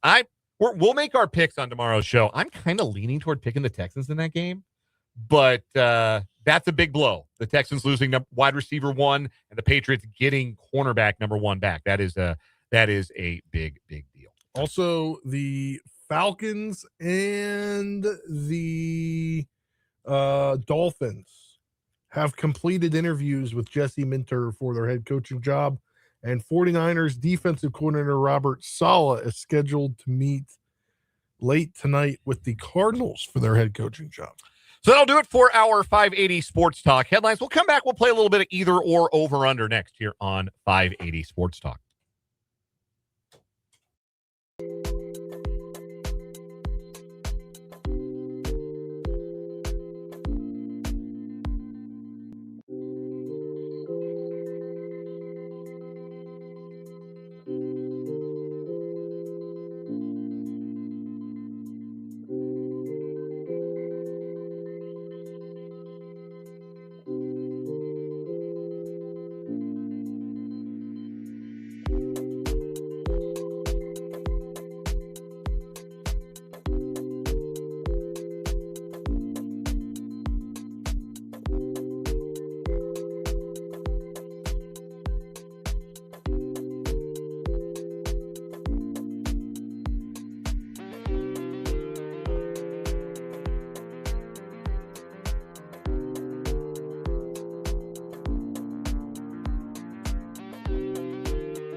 536 on 580 Sports Talk. Dan and Spencer with you. Coming down the home stretch on this edition of the program. We're doing a little either or over under. Vance has a suggestion for us in the YouTube live chat. And we're always open to suggestions for either or over under. We like it to be interactive on the show. Vance throws out a number for total Royals wins in 2026. His number is 87.5. Vegas's number right now is 82.5. So they're a little less optimistic on the Royals than Vance is. I wonder what if it changed with the fences. I don't think that it did. I think it, if I remember right, it opened at 82.5. Okay. If I remember right. And yeah, like I'm looking at that would be something interesting to note. Like, did the Vegas people think that because they can score more home runs or give up more home runs that it would change the wins? So I'm looking at, I guess that doesn't, maybe that doesn't make a difference. They posted the totals on October 30th for this next year. And I would imagine there might've been some fluctuations based on, players added and everything like that. But yeah, it's sitting, depending on the book you look at, between 81.5 and 82.5. So let's use the Vegas number. Right now, as the Royals are presently constructed, over under 82.5 wins. I'm going to say over. I feel like there's a sweet spot in between the Vegas over and the Vance under of 87.5. They feel to me like about an 84, 85, maybe 86 win team, which that'll probably win the Central. Like whoever gets to 86 first is going to win the Central. That's about what they feel like for me. I'm presuming two things. And like, again, this is as presently constructed. There could be injuries in spring training. There could be another addition to the position player group before the end of spring training, another trade. You don't know. We're less than a month away from pitchers and catchers reporting. But I feel like if the Royals get better health from Reagans and Bubich, like if they can both make, even just if they both make 25 starts, which I think is a reasonable expectation, if they both make 25 starts and Jack Caglione is roughly average as a hitter and not like way below, which he was as a rookie. If he can get to, and I think he can, the batted ball data suggests he can. If he can just be an average hitter, just bang average production wise, then I think that they could even clear Vance's number potentially. But yeah, I like over 82.5. I think it's a winning ball. Yeah. Club. Do you have an either or over under? Yes. Over, I guess it's kind of an either or kind of an over under. So 3 of the 4 games this weekend, the home team is projected to win. That being the Broncos over the Bills by 1.5, the Seahawks over the 49ers by 7, the Patriots over the Texans by 3. The lone road favorite is the Rams by 3.5. So here's a fun one for you. The at Prairie Band Sportsbook, Bills Broncos is a pick 'em right now. That line has kept jumping the fence. It's been Bills minus 1.5, 1.5. It's been Broncos minus 1.5. That one's all over the place. Anyway, continue. But 3 teams are favored to win on the road or at home. Do 3 teams win at home? So over under 2.5 home wins this weekend. I'm going to take the under. I'm taking the under as well. I'm going to take the under because I think the Bills win. I think the Texans have a really good chance. I think the Rams are going to win. So, and you can't rule out the 49ers. They're a wounded animal. They're a cockroach right now that are hard. But then McCaffrey could just go off. Yeah, but probably not because they didn't run. That's a possibility. They didn't run it good against the Eagles last week, and they did not run it well. English teachers, I apologize. They did not run it well against the Seahawks 2 weeks ago. Yeah. So I'll have a lot of trouble believing that they're going to solve that problem. Even if, I mean, I know they have Trent Williams back. They didn't have him in week 18, but they had him against the Eagles. They couldn't run the ball. So that is, I agree, their path to winning, especially with no George Kittle. I just don't see them being able to do that. So I will take the over on that, though. I'll take 3. Well, if the over is 2.5, maybe I'm taking the under. I'm taking the under. Yeah. If it's 2.5, I'm going to take the under on that. Here is an over-under for you. Over-under 4.5 conference wins for Kansas State men's basketball. All right, hold on. I just want to see what they've got left here. Yes, the schedule the rest of the way for Kansas State. At Oklahoma State, Utah, KU, at West Virginia, Iowa State, at TCU, Cincinnati, at Houston, Baylor, at Texas Tech, at Colorado, TCU, West Virginia, at Kansas. I'll take the under. See, for me, they still got 10 of the 12 games I thought at the beginning of the season they could win.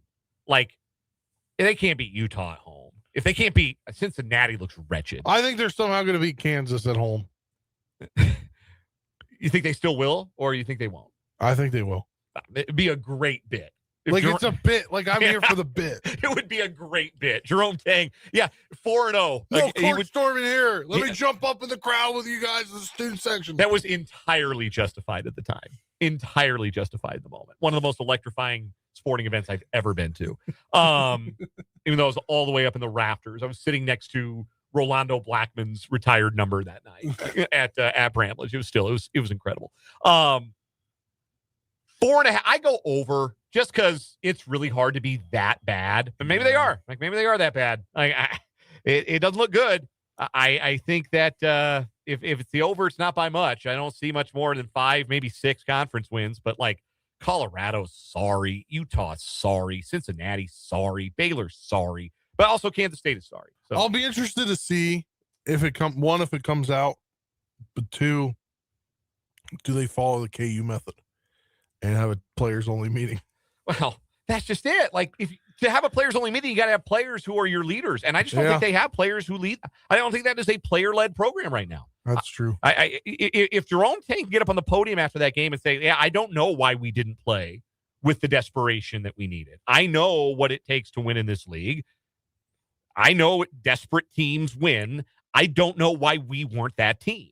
For him to say that tells me that he does not. I think he's lost the team. I don't know. See, I would quibble with that as an oversimplification. I just don't think this is a team that has bought in. We said that last year, though. Right. I think that was a team that had chemistry problems. I don't know that this team necessarily has the same kind of chemistry problems as last year when Doug McDaniel was butting heads with the coach. That's true. But I think to say that a coach has lost a team puts all the blame on the coach. I don't think all the blame rests on the coach. At some point, the players do have to find that desperation, desire to win level. And I just don't think this team has that in them for whatever reason. And they certainly haven't put it on display. I saw a post on X last night, and it was a video screen grab of Gene Taylor at Colin Klein's press conference. Do you know what I'm referring to? Where he said, we had another a longtime assistant coach become a head coach, and he's doing real well. Do you remember that part where he was referring to Tang doing really well as a head coach? Well, I think at the time that might have been true. That was before the Bowling Green loss, wasn't it? I know. It's just funny. Maybe it wasn't. I don't know. It popped up last night on X, and I just thought it was funny. Yeah, that was before the Bowling Green loss. Where are we at the point? I mean, you talked about this in the second segment of the show. If you're K-State, you're kind of screwed. You kind of got to ride it out. The buyout is pretty onerous. You just got to ride it out and be bad. If somebody wants to pay it, then it'll get if you want to, you will. It's all about want to, and that includes a buyout of over $16 million, or $18 million. Somebody wanted to give a treasure trove to them last year, and it didn't work out. So they might have buyer's remorse. Somebody might decide, hey, I would rather spend that $18.675 million on trying to get Coach Tang better players because I like Coach Tang. If it's the boosters' money getting this done, maybe that's a calculation that gets made. I don't know. Tang's ability to recruit names, not an issue. The level of recruiting has been higher than it was under Bruce Weber. There's no question about that. But the results look like the end of the Weber era, and that's not anybody's idea of acceptable. I'm probably being over optimistic saying they can get 4.5. I'm rooting for Jerome. I want him to do well because I like him and I respect him and I admire him. I'd love to see this team hit a heater in the second half of the Big 12 season. Oklahoma State and Utah are not particularly spectacular teams. Those are the next two on the schedule. You get 2 wins, and all of a sudden you can maybe start to feel some momentum going in a positive direction. But that feels very, very far away for a team that right now just doesn't seem like they have the ingredients to go win football games. Or basketball games. I said football. I'm getting ahead of myself. We're going to talk football in the next segment. Dylan Edwards really going to KU? Nobody knows for sure yet, but the rumor mill's churning. So let's talk about it on 580 Sports Talk.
.549 on 580 Sports Talk. Bill in the YouTube comments thinks K-State may go winless in Big 12 play. GT predicts 3 Big 12 wins. That might be a little bit more realistic. Bill, I will say this. I know what a winless team in the conference looks like. I remember Steve Prohm's last Iowa State team in the post-COVID year when they went 2-22. They were 0-18 in the league, and the league was really good that year. It's really good every year. It's really good again this year. I think this Kansas State team is better. Like that Iowa State team that went 0-18 in the league, their best player was Jalen Coleman-Lands. And you may recall that Jalen Coleman-Lands was the next year an occasionally used backup for the national champions, for the Kansas Jayhawks. You may also remember that Jalen Coleman-Lands was like 35 years old when this was all happening. But he was Iowa State's best player. And then he only kind of got off the bench for KU the next year. That is what it takes to go 0-18 in the league. K-State has a better best player than that. They're going to find their way. They're going to have a night where the threes are falling, more than one, I'm sure. And I think they'll get to 4 or 5, but it's hard to see a lot more than that. Yeah. Anyway, the rumor mill is churning. There is lots of discussion, and it has been confirmed by On3's Pete Nakos that there is mutual interest between Kansas and Dylan Edwards in the transfer portal, that perhaps the former Colorado Buffalo and Kansas State Wildcat might be headed across I-70 to Lawrence for what is likely to be his final year of college football. Again, it's a lot of rumor mongering. I know there are some influencers, rabble-rousers on KUX that seem convinced that this is a real thing. But again, it's not hard news. Official yet. It's not hard news, so we're just not going to call it news. Here's the thing about 2 points here. First point, I would imagine if it's pretty late in the transfer portal cycle. A lot of the big names have found homes, right, or are starting to find homes. And Dylan Edwards, by recruiting pedigree, is as big a name as anybody still left in the transfer portal. There hasn't been a lot of movement. We haven't heard about him taking visits. We really haven't heard much about, this is where a player like Dylan Edwards is lined up to go and visit, except now we're hearing it about Kansas. I have trouble thinking that there wouldn't be a little bit of vetting already done between Lance Leipold and Chris Kleiman, who are close. That if Lance Leipold had called Chris Kleiman and said, hey, I've got some interest in this kid. What can you tell me about him? Because, of course, that happens in the portal, right? Like, hey, kid leaves the school on whatever terms. Like, hey, what can you tell me about this kid? If Chris Kleiman told Lance Leipold, don't touch him, KU wouldn't touch him. So, again, just a thought that I have on that. The other thought I have, though, is that what I think we have observed about Dylan Edwards is that when the going gets tough, he looks for an out. He looks for an escape hatch. It was hard at Colorado. He averaged less than 4 yards a carry. Maybe didn't get the ball as often as he wanted. CU stunk that year that Dylan Edwards was at Colorado. He cut and run. He went to Kansas State. It was hard at Kansas State. He had an injury. K-State underachieved the last 2 years. He cut and run, looking to go somewhere else. So that would be why I would say buyer beware on Dylan Edwards, not because of the talent. He's incredibly talented. If he went to Kansas, he would be an impactful addition for a Kansas team that's already added a couple of nice pieces at running back. That's the other part of it, too. It felt like their running back room was kind of getting close to completion before this rumor. But he would add to their running back room. I think he'd be the best talent that they could add to their running back room and would jazz up their offense, no question about it. In the ideal healthy version of Dylan Edwards is a really, really good football player. But what happens when it's hard at Kansas? What happens if next year Kansas comes out of the gate and they struggle? They got a tough schedule. They got that weird trip to England in the middle of September. They got a new quarterback. They got a new quarterback, new offensive coordinator, same as the old offensive coordinator. Andy Kolnicki coming back. What happens if it's hard at Kansas? Does he cut and run again? Because there's nowhere else to cut and run to. At that point, it's just, I'm thinking about the NFL. And does he check out on not just Kansas? Does he check out on whoever his next team is? That's where you really got to be buyer beware with Dylan Edwards. But man, like, he can play. The talent is not in question. And if Kansas could bring him in, it would certainly feel like a coup to their running back room and to their offense. We'll take a timeout. We'll come back with a final word after this.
Final word time here on 580 Sports Talk. Spencer Dupuis, what you got? Yeah, it was great hearing Patrick Mahomes speak to the media today, and great hearing how his rehab is coming. A funny tidbit that came from the Zoom media availability was the fact that he said after he went down with the injury, he asked the trainers to brace it up so he could go out and play the rest of the game. Now I'm happy he didn't, because he would probably have like fully torn his ACL. Could have made it worse. And probably not have had a shot to play at all next year. Final word for me is that it is hard to watch a good man struggle. And I believe that Jerome Tang is a good man, decent man, hardworking, cares about Kansas State, wants to win. It's like any coach. I have a lot of respect and admiration for him. Truly, I do. But watching an uninspiring K-State effort in a game they had to have in a very empty Bramlage Coliseum, that bummed me out too. And it's just all a shame that this is the state that Kansas State basketball finds itself in 4 games into the conference season. Washburn women lead Emporia State 14-10 after one quarter. That's over on Country 106.9, the Turnpike Tussle doubleheader. We're back tomorrow from 3 until 6. For Spencer, I'm Dan. It's 580 Sports Talk. Good night.